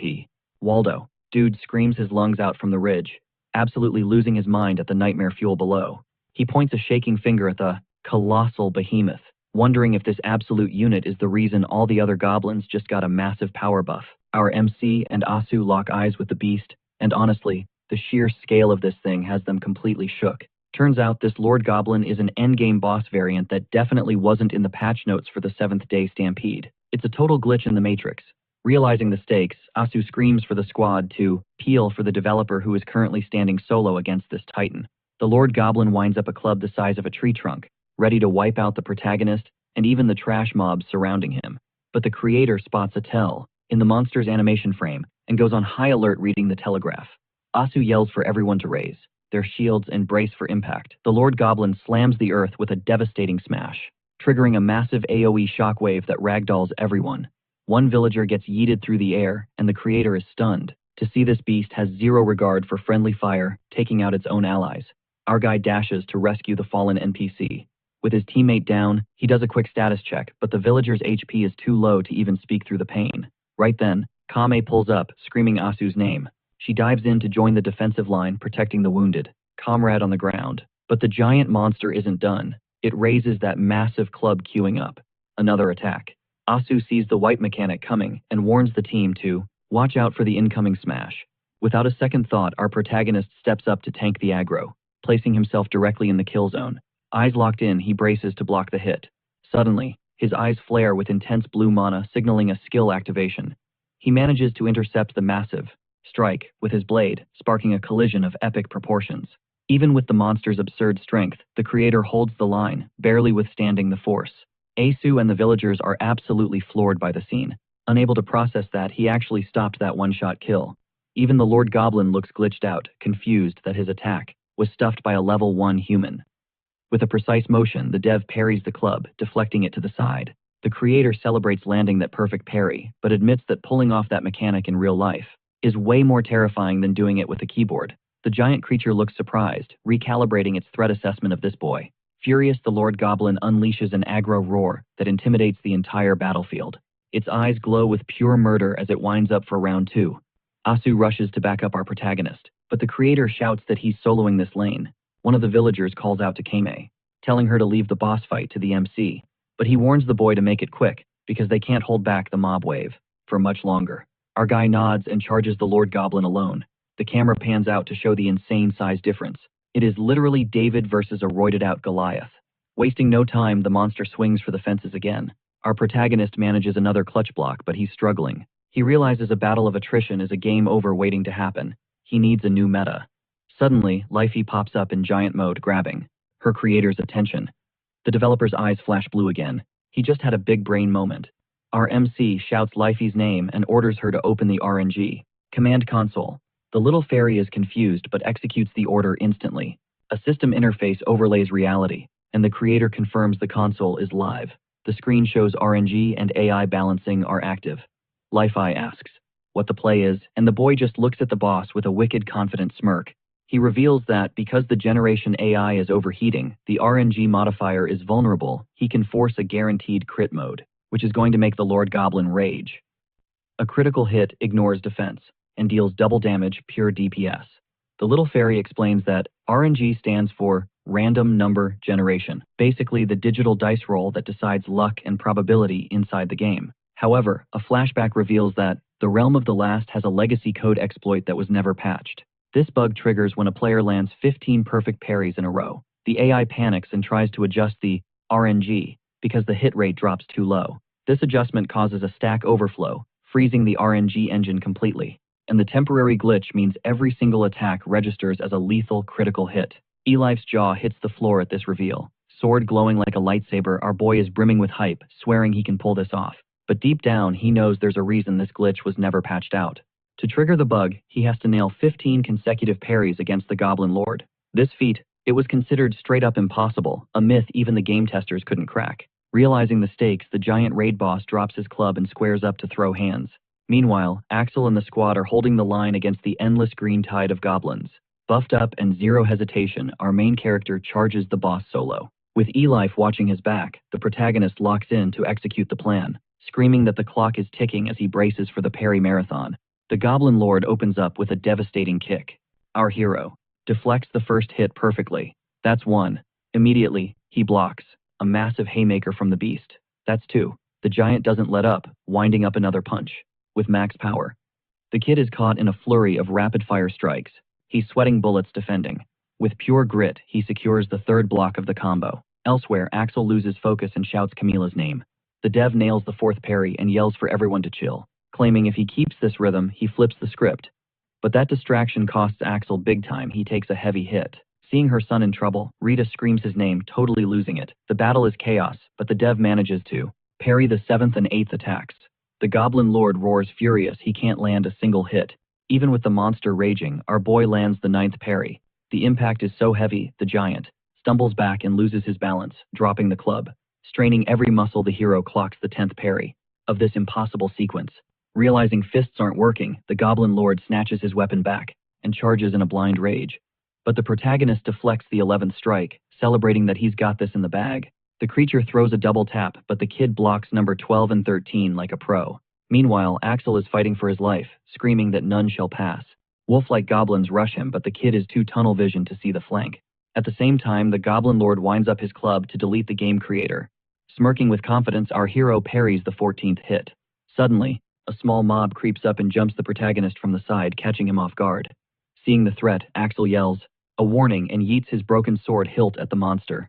The makeshift weapon shatters on impact, but it pulls the aggro perfectly. The young dev freezes, shocked that his risky gamble actually worked. Because of this, the goblin turns on Axel Claws, ready to shred him. Rita, watching from the back line, screams her son's name in pure terror. But at the buzzer, Axel snags the new sword his mom tossed him just in time to guard. New blade in hand, Axel lets out a war cry and slices the monster in half with one clean cut. Clutch save. Meanwhile, the Goblin Lord raises his club again, and the creator braces for the 15th and final parry. With a blinding flash of light, he nails the last block, and the system bug engages. He grips his sword hilt tight, ready to turn this raid around for good. Grinning like a winner, the dev announces, it's game over. In a heartbeat, our protagonist goes full offense on the giant. He unleashes a brutal combo of critical hits on the Goblin Lord, who can't even put up a guard. Every slice brings the creator closer to the W. Eyes burning with determination, he lands a final X-shaped slash right across the monster's chest. The giant creature stares down the protagonist, accepting its defeat. Finally, the Goblin Lord crashes to the ground, a heavy thud echoing across the field. With the fall of their alpha, the monster horde is totally lost. The power buff vanishes, and the remaining goblins scatter in panic. Waldo and the other villagers. The crowd watches in total shock, their brains unable to process the insanity they just witnessed. Back in the blood-soaked arena, the creator hits his knees, completely running on empty. Leaf zips over, hyping up the victory, but the guy just shakes his head. That was way too close for comfort. He drags himself up, asking if the nightmare is finally over, his gaze shifting to Rira, standing right behind him. The boy's mother looks back at him, beaming with pride and relief that her son is still breathing. Suddenly, snap, the eye of the Lord. Goblin pops open. Rira senses the death vibe instantly. As the beast swings a massive claw, she screams and shoves Azel out of the kill zone. Because of that split-second choice, she takes the full force of the hit.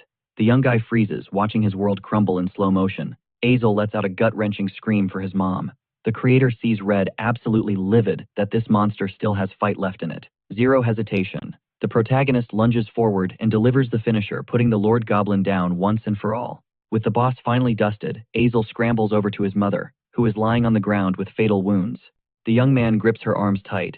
She manages a weak, fading smile and whispers, "My precious boy." Rira murmurs that she is heading off to meet his dad. Azel breaks down, sobbing and begging her to stay. With her final breath, she cracks a gentle joke about him always being late and asks him to save up plenty of stories for her. A flashback hits Rira, looking radiant beside Azel's father, promising she will be waiting. Back in reality, a single tear tracks down the creator's face. The guilt is crushing him. Azel crushes his mom in a final hug and unleashes a scream of pure agony that tears through the entire battlefield. Our MC and Leaf just stand there watching the heartbreak from a distance, looking totally defeated. Aldo and the other villagers witness the tragedy in silence, helpless to change the outcome. Just as the sky opens up, rain starts pouring, washing away the gore. As a system window pops up, mission complete. Survived the stampede. Talk about bad timing for a generic. Congratulations. Fast forward a bit, we see a tombstone decked out with white flowers, marking Rira's final resting place. Our main guy visits the grave under a bright sun to pay his respects.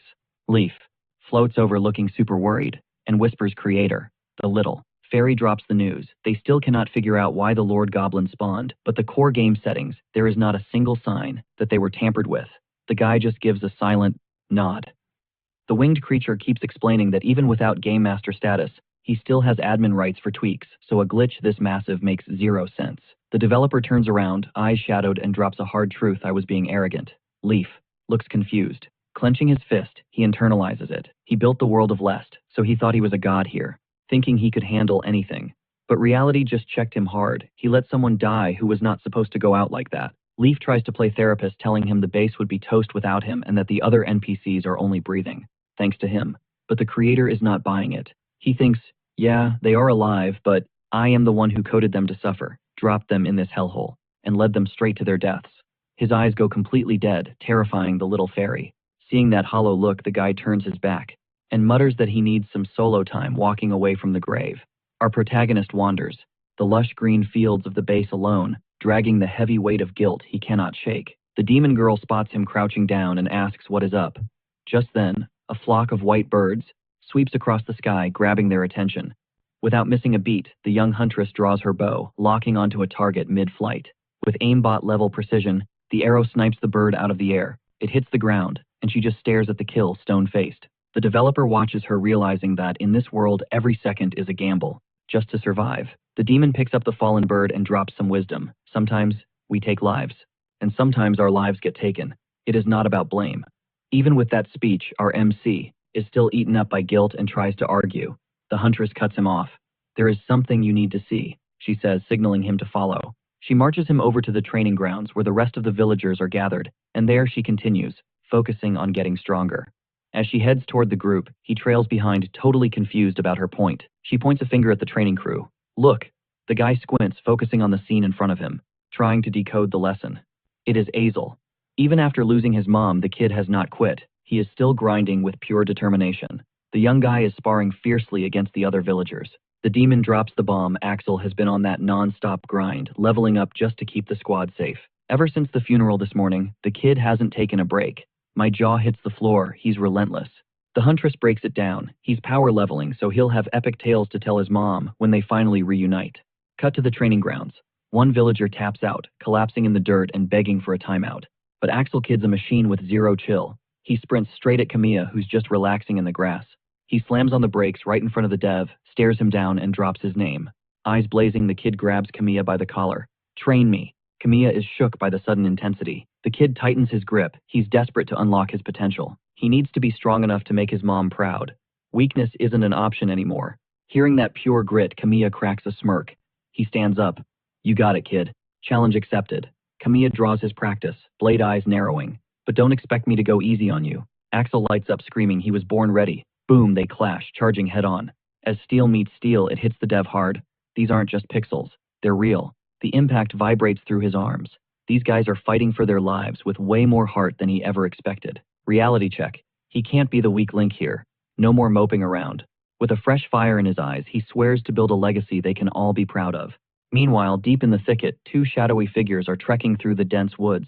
Where are we exactly? Sounds like they're totally lost. Then the big guy spots something, an arrow in the dirt. Is this? Masters. He scans it. Magic stone tip. Traces of mana. Bingo. His partner's eyes go wide. This discovery changes everything. The big guy clenches his fist. Finally. A real lead on what they've been hunting for. They lock onto the mana trail and start moving fast. Far off, they spot the protagonist's base and make a beeline for it. Cut back to the village. The creator is prepping dinner, slamming a plate on the table. It's chow time. Anemone is checking out a massive stack of fresh bread. Food production. Booming. The MC stands there, arms crossed, surveying his kingdom like a true boss. He's really settling into this protector role. Suddenly, whoosh. Leaf zooms in. Great creator. He just nods. Took you long enough. But the fairy is frantic, pointing at the main gate.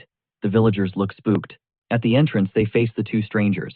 One steps up, Dorno, a dwarf artisan. Who runs this joint? His buddy immediately panic whispers, telling him to chill with the attitude. That's Ginger, another artisan but way more timid. He looks mortified by his partner's lack of manners. Our MC steps forward. I'm in charge here. He's ready to handle business. Dorno gives him the ocular pat-down. Serious vibes. He's analyzing everything about this mystery spot. The MC doesn't waste time. You guys holding mana stones. Ginger nearly jumps out of his skin. We're just travelers. Looking for rare mats. He stammers that they heard rumors about mana stones in this area. They just wanted a peek. The creator glances at the sun. Wait, they're about to eat. You know what, let's talk over food. He invites them in to chat properly. Ginger beams, thanking him 1,000 times. Even grumpy Dorno cracks a satisfied grin. Cut to everyone gathered at a long table feasting. Total community vibes. It's a moment of peace and unity. Ginger is still gushing about the food. But the MC, he's watching them like a hawk. His expression darkens. He recognizes them. These aren't randoms, they're NPCs he coded into the game personally. If he can recruit them, game over. He'll have upgraded defenses and god-tier weapons in no time. Magic he couldn't conjure on his own. Realizing this, the guy circles back to the dwarves, pressing them again about their obsession with the mana stone. Dor confirms it instantly. Ginger is practically vibrating, unable to keep his butt in the chair from pure excitement, just waiting for the creator to drop the green light. Then the kid spills the tea on their real mission.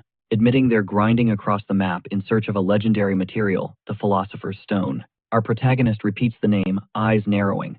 As the game's dev, he knows exactly what that glitched out artifact is. The Philosopher's Stone isn't just loot, it's a myth. Rumor has it the most broken OP weapons in existence were forged with that exact material. Ginger wraps up his pitch, admitting that even with their extended lifespans, no dwarf has ever actually laid eyes on the real deal. But for a master craftsman, snagging this rare drop is the ultimate endgame content. Dor jumps in, dropping some lore about mana being key to the refining process.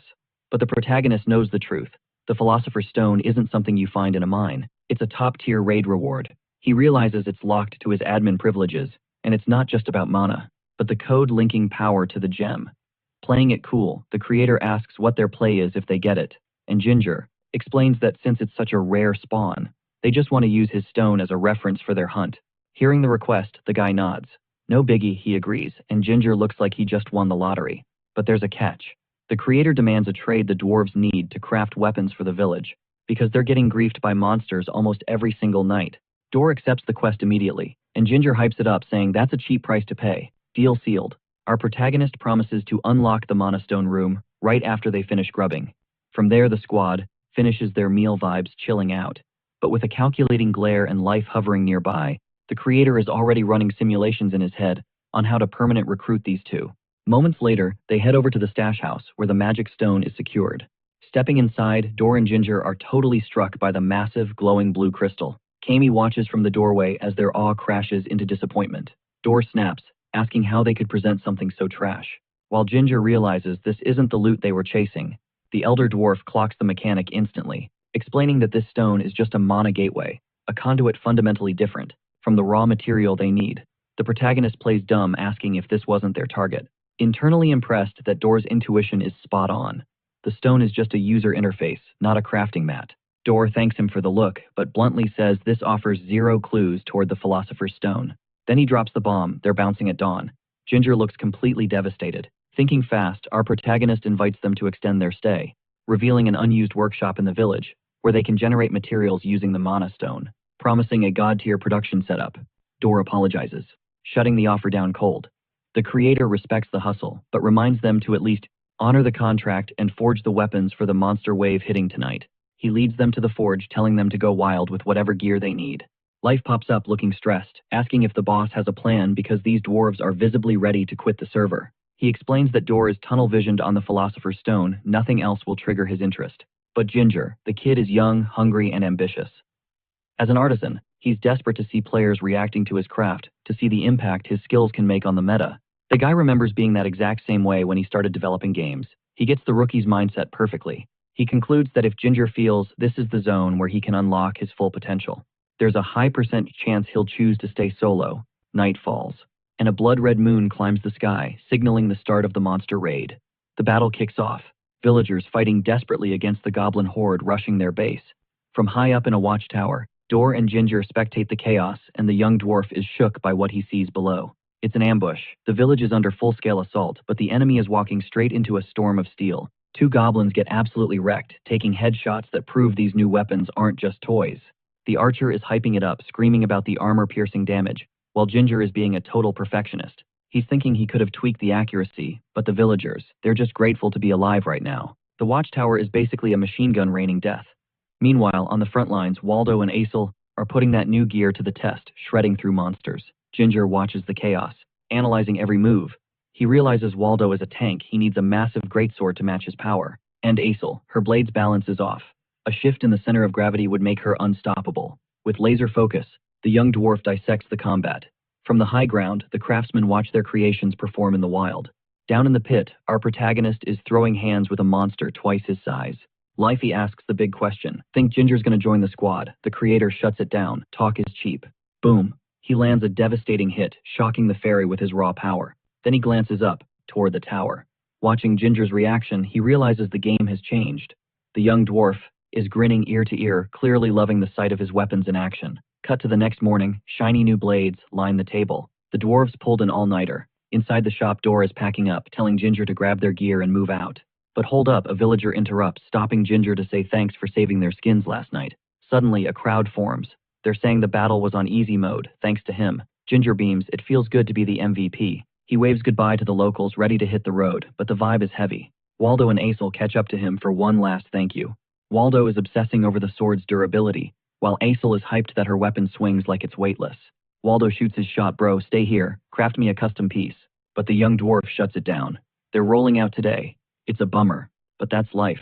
The warriors say their goodbyes, convinced their paths will cross again.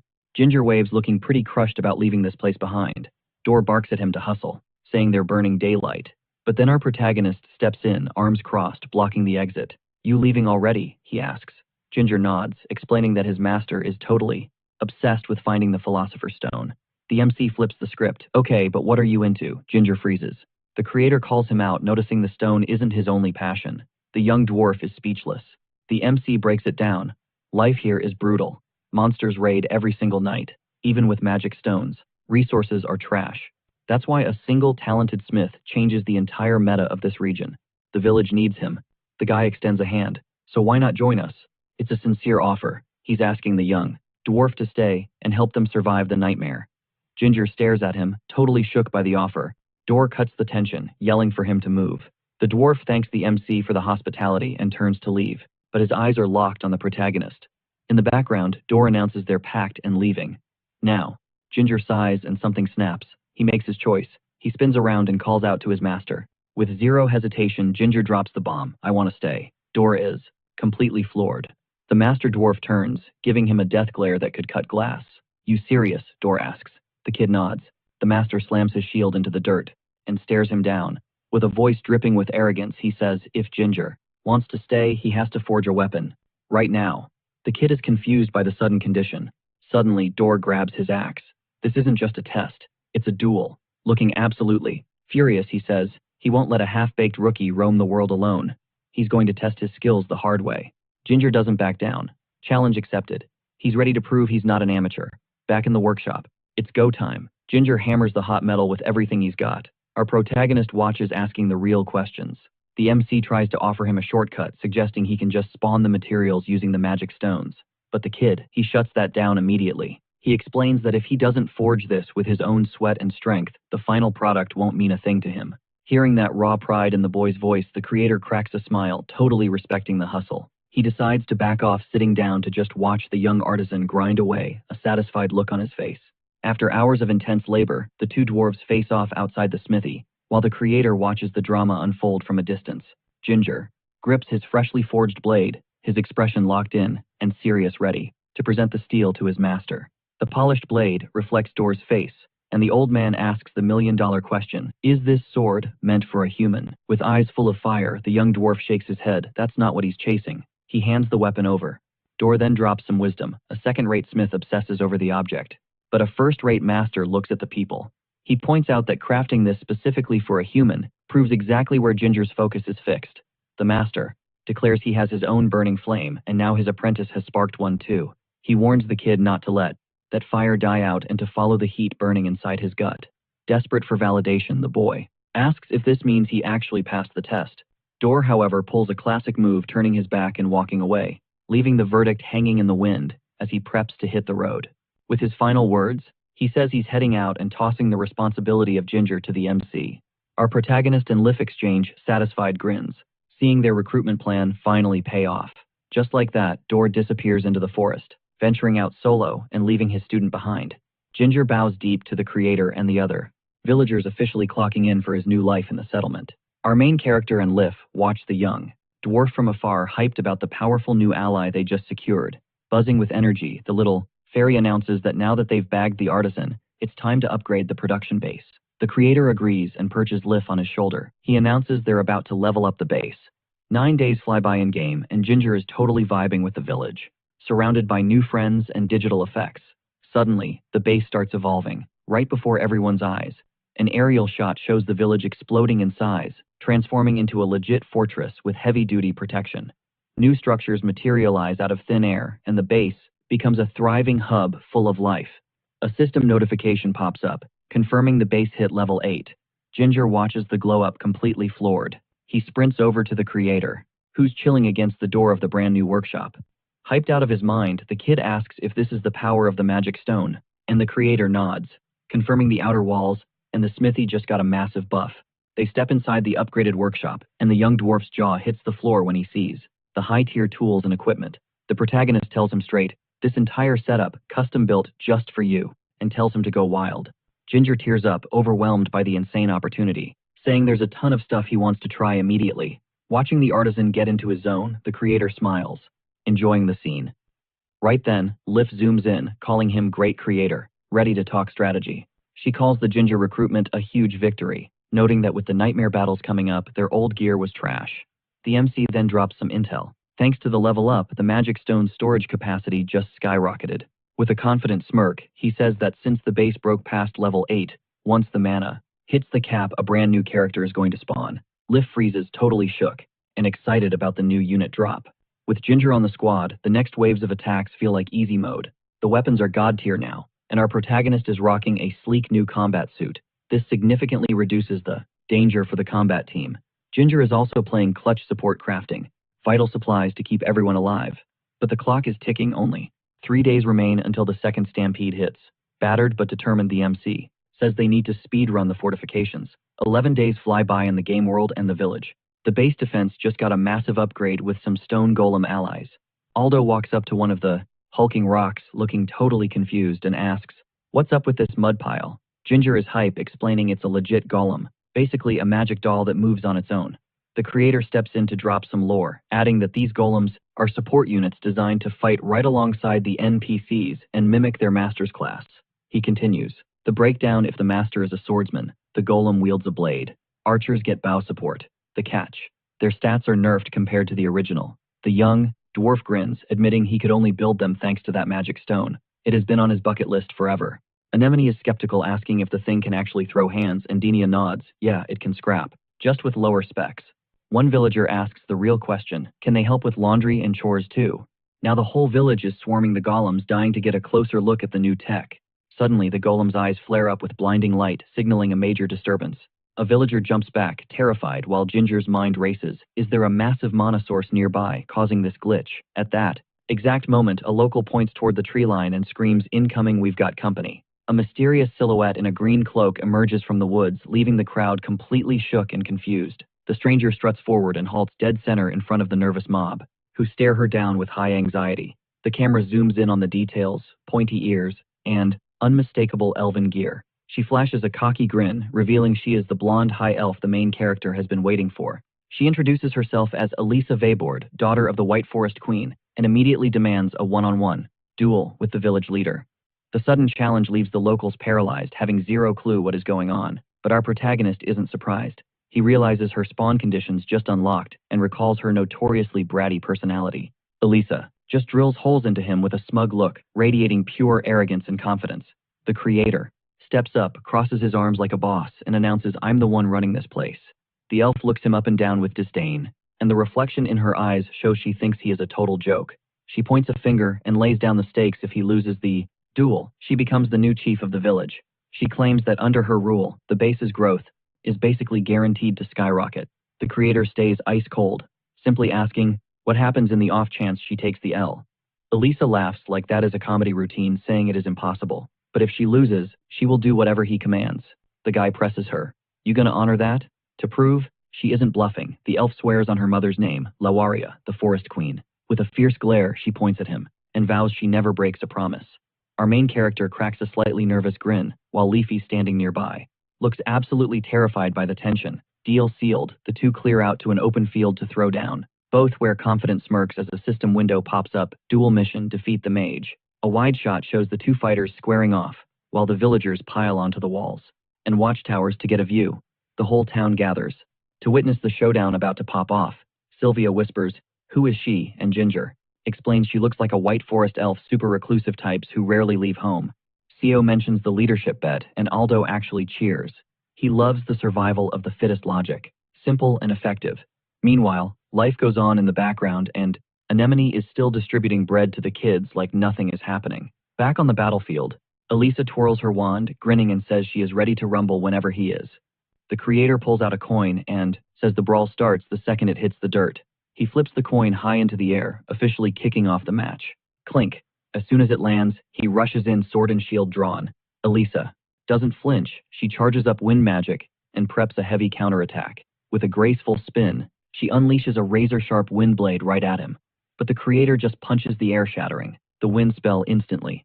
Aldo's jaw drops, screaming, "What was that?" while Anemone notes she has definitely got skills. The huntress, however, is sweating because she can't even track the attacks.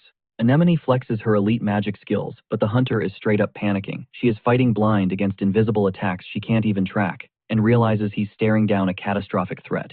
Ulicia praises the kid's sharp instincts, but with a twisted grin.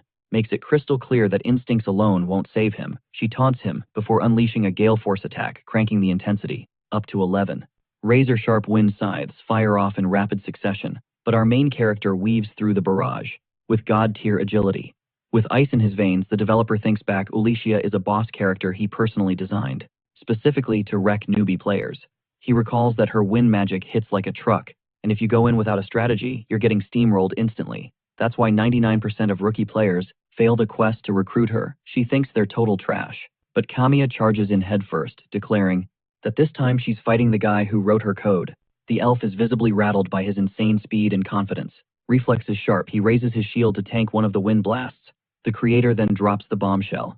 Because she's using low-tier magic, he can predict the attack trajectory just by watching her wand twitch. Hearing him break down her moves, Ulicia absolutely loses it, screaming in pure disbelief. Smirking like a winner, the guy adds salt to the wound that spells damage output is capped. He knows that. While it shreds soft targets, it can't put a scratch on the hardened iron shield he forged.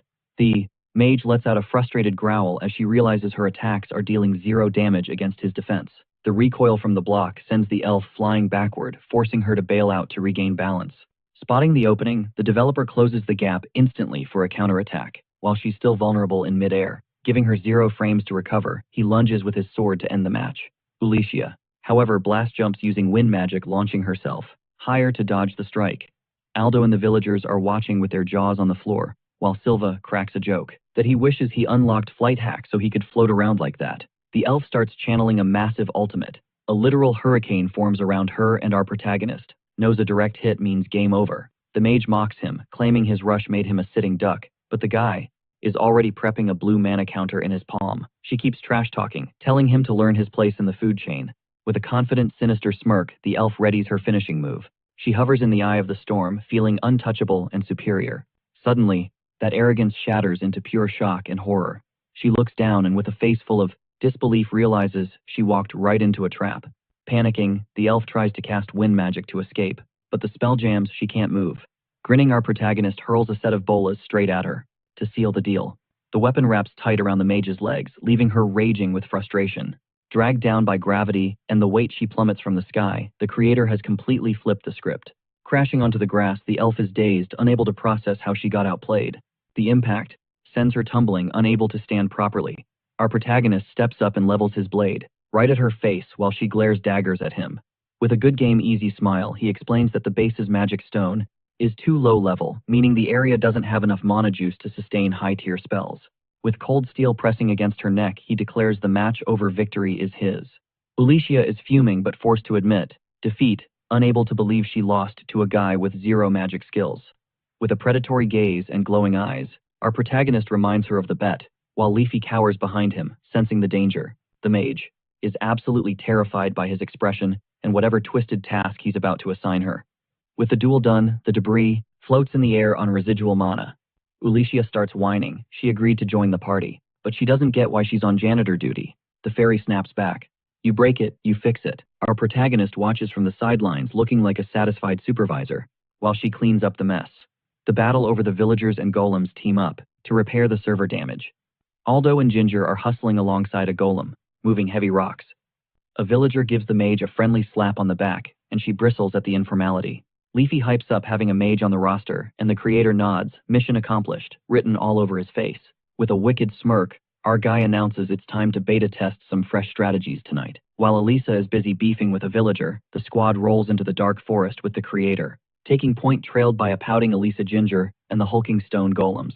Our main character is locked in eyes, dead serious, mind racing. He suddenly summons Liff, and boom, the tiny fairy spawns right in his face.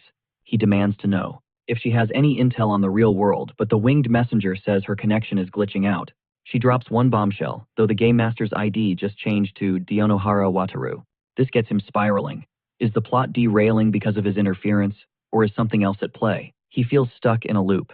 Conclusion: he needs to speedrun his way to level 100 as soon as possible. That's the only way to make real moves. Lif looks shook, repeating the number aloud like he's crazy. She doesn't get the hustle. But then the truth comes out once he hits that level cap. He unlocks access to the mysterious tower. Lif connects the dots, he means that tower. The one dropped in the latest patch. The dev breaks it down even with his admin privileges. He's hit a ceiling. To break through, he needs the tower's power. Lif tries to wave him down, but the guy is totally disassociated. Suddenly, Elisa cuts in, arms crossed, and attitude loaded, asking how much longer this hike is gonna last. Eyes locked on the horizon, he says they don't stop until they find some mobs to crush. He needs a live field test for the golems and magic before the big raid tonight. That's why they're out here in the sticks. Getting practical, he grills Elisa on her actual mana output. The elf immediately starts flexing, claiming she's a wind master and can dabble in other elements too. But our MC, he cuts the fluff. Yeah, but how much power are we talking? Visibly salty, she confesses. She's basically limited to basic wind blasts and some mobility buffs. She tries to blame the trash tier mana stones, but the creator shuts that down gently. He's not hating, he just needs her to know her exact stats. He drops some wisdom, making a calculation error like before. In a real boss fight, that's an instant game over. Elisa looks ready to snap, barking back that she knows the deal. Ginger steps up, asking if the plan is to pair the mage with the tanks. The guy nods. Since there are no other human casters, turning the golems into magic artillery is their best bet to maximize firepower and tactics. The logic is simple. Set Elisa as master, and the golem becomes her unit capable of channeling magic, even if it's a weaker version. He orders her to inject her mana straight into the construct to register her biosignature. The elf reluctantly agrees and steps up, reaching out toward the rock monster. The second she makes contact, a neon green light pulses from the creature. Synchronization initiated. The protagonist and Ginger stand back as the golem gets completely engulfed in the elf's raw magical aura. Ginger drops a tip: she can transmit commands to the stone squad, just by visualizing the moves in her head. Hearing that, Elisa squares up in front of the three golems for a test drive. The mage zones in, tapping her wand to her forehead like she's downloading a spell. Suddenly snap, she launches gracefully into the air, riding the wind currents. That same green energy wraps around the golem's feet, and they start hovering off the ground. She's actually doing it, floating in sync with her three stone minions. Impressed with the results, our MC tells her to aggro some enemies. The elf looks confused until she glances to the side and spots a pack of fluffy horned rabbits that look absolutely harmless. Elisa smirks, accepting the free XP, calling them a stain on her beloved forest. But then the vibe shifts. One of the bunnies suddenly morphs into a straight-up nightmare beast. Red eyes, flashing razor teeth bared a swarm of nightmare rabbits, blitzes straight for Kamiya at breakneck speed. Facing the threat, the elf locks in. She channels her wind darts and signals her stone golem squad to get ready to rumble. Boom! She unleashes a massive cyclone, trapping the entire horde in a swirling prison of violent air. One beast gets absolutely crushed by the pressure, unable to tank the hit. Screaming, "I'm not done yet," the mage launches the golems like living cannonballs, intent on finishing the survivors. She hovers midair, scanning the battlefield as the little monsters scatter below. A smirk plays on her lips, pure confidence. She announces she's about to wipe the whole map in one go. The golem's eyes flare with blinding neon blue light, fully synced with their new master's command. Right then, Alicia and the Rock Squad combine their energy, generating a colossal vortex that sucks the monsters in like a giant vacuum. The creatures screech in agony as the raw magical force swallows them whole. Zero chance of escape. The wind shreds them to nothing. Total victory, easy peasy. Dust settles. The elf manipulates the air currents to touch down on the ground, soft as a feather. She regroups with our MC and Tinder, finally admitting that the golem magic combo is actually pretty broken. Turning to the squad, she drops a warning. Their stats rely on her power, so nobody better slack off on the training grind. Tinder nods, message received loud and clear, while the elf starts lecturing one of the poor rocks like a strict teacher. The creator looks pleased. The field test is a success. This strat is definitely going to clutch it in a real fight. Cut to a dark office. Onohara, aka Ataru, slams his fist on the desk, absolutely losing it. He's fuming. Surrounded by glowing screens, the traitor screams into the void. Nothing is going according to his script. The game master grinds his teeth, salty that he's losing control of the narrative. Eyes narrowing with malice, he decides it's time to stop playing nice. He needs to go full aggro to fix this glitch. Back in the game world, our MC and the crew hover midair, bracing themselves for the nightmare night ahead. The guy flashes a cocky grin. He's locked in, ready for whatever twisted mechanic the game throws at him. Darkness falls. A blood-red moon climbs the sky. Survival mission. Day 11 start. The squad takes position at the base entrance while Alicia and her stone minions set up for support. Anemone is on overwatch, shouting orders to stick to the game plan no matter what. The elf scoffs, clapping back that her moves are the only reason they're gonna win this. and to just let her carry. Suddenly, Aldo roars enemies incoming. It's showtime. A massive wave of wolf beasts floods the forest, sprinting straight for the village like a Zerg rush. Monstrous bats swarm the sky, dropping the vibe to straight horror. The wolves aren't just animals, they're geared up with swords and shields, weapons glinting under the crimson moon. They are ready for war. One beast, red-eyed and gnashing razor teeth, steps up as the raid leader to command the charge. The overhead camera angle reveals an insane mob density piling up. At the gates, the creator analyzes the situation. These aren't mindless mobs anymore. The enemy AI has upgraded to organized tactics, and as the base levels up, the enemy style gets way more sophisticated. Realizing this, he knows they can't rely on basic strats. They need to evolve their gameplay to the next level. Up in the sniper tower, Anemone scans the field, laser-focused. Leading the archer squad, Anemone gives the green light. Instantly, a deadly rain of arrows hammers the monster wave. The strat: disrupt their formation with heavy range DPS before they get close.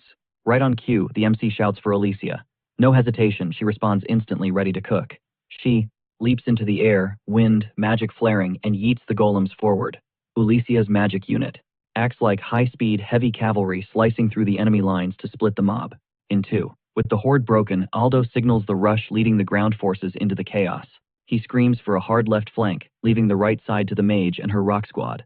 Our MC dives straight into the mosh pit, taking on a beast alongside his crew. While one flank gets pinned down by suppressive arrow fire to slow the push, the mage and her golems keep hammering the other side, spamming magical attacks.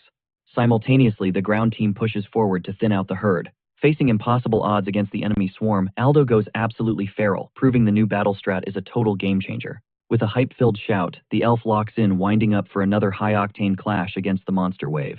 It's a clean sweep. She and her golems tear across the battlefield, deleting multiple mobs with perfectly synced attacks.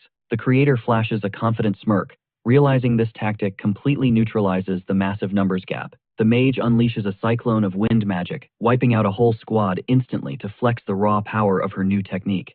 Seeing the opening, our MC shouts at Aldo to mop up the trash stat. They've got a bigger target, the horde leader. You got it, the man replies, with swagger, delivering a bone-crushing strike that instantly takes out one of the beasts. He stomps the ground, shattering the earth beneath him to build momentum. With a gritty grin on his face, Aldo roars that the boss is his kill and sprints straight toward the massive alpha monster. The horde leader bellows a terrifying war cry, bracing itself to crush the approaching villager. But suddenly, Elise screams at him to get the hell out of the way. She's lining up a shot with her golems. Aldo whips around, face twisted in total shock and confusion at the mage's sudden command. Zero hesitation, the elf and her heavy-hitting golems blitz toward the horde leader at breakneck speed. The man lets out a desperate scream as he gets caught in the crossfire, ragdolled across the field by the sheer force of the magic blast. Our protagonist just watches the chaos unfold cold-faced while the mage and her golems press the offensive. Total friendly fire, but she doesn't care. One villager looks panicked, and the creator shoots a look of pure disapproval at the reckless teamwork. Aldo scrambles up, fuming, screaming at the mage. What the actual hell do you think you're doing? Elise just scoffs, answering with peak arrogance that it's his own fault for standing in her line of fire. Suddenly, our MC shouts a warning for Aldo to watch his six. The man freezes, confused by the call-out. Wham! The horde leader lands a massive haymaker right on Aldo's face. Reeling from the impact, he stumbles back and snap gets his foot caught in a trap, crying out in pain. The protagonist shouts for them to keep kiting the enemies just like that. With a savage war cry, the young fighter charges back in. He unleashes a flurry of sword strikes. The final blow connects perfectly, making the monster cough up blood from the sheer force. Seizing the moment, Aldo shakes it off and lunges at the horde leader. He screams in victory, claiming he's finally bagged the beast. His blade slices deep into the enemy. But hold on, the monster isn't down yet. It glares at the villager, bearing razor-sharp fangs. Aldo doesn't blink, he delivers the finisher, and the creature hits the dirt with a heavy thud. No time to celebrate, a fresh wave of monsters spawns in, ready to keep the brawl going. Our MC bellows orders to keep the pressure on and end this nightmare right now. The villagers launch their final all-out assault, while Elise and her golems rain down support from the backline. A close-up of a sword tip dripping with gore signals the end of the intense slaughter. The field is littered with defeated corpses. A blue system window pops up. Mission complete. You survived the night. Dust settles, and Aldo immediately starts beefing with Elise. She just ignores him, looking totally bored. While the protagonist watches the drama from a distance, Lifey flutters over and gets his attention. The guy reflects, yeah, their teamwork is messy, but there's no denying the mage is going to be a massive asset. In the background, the shouting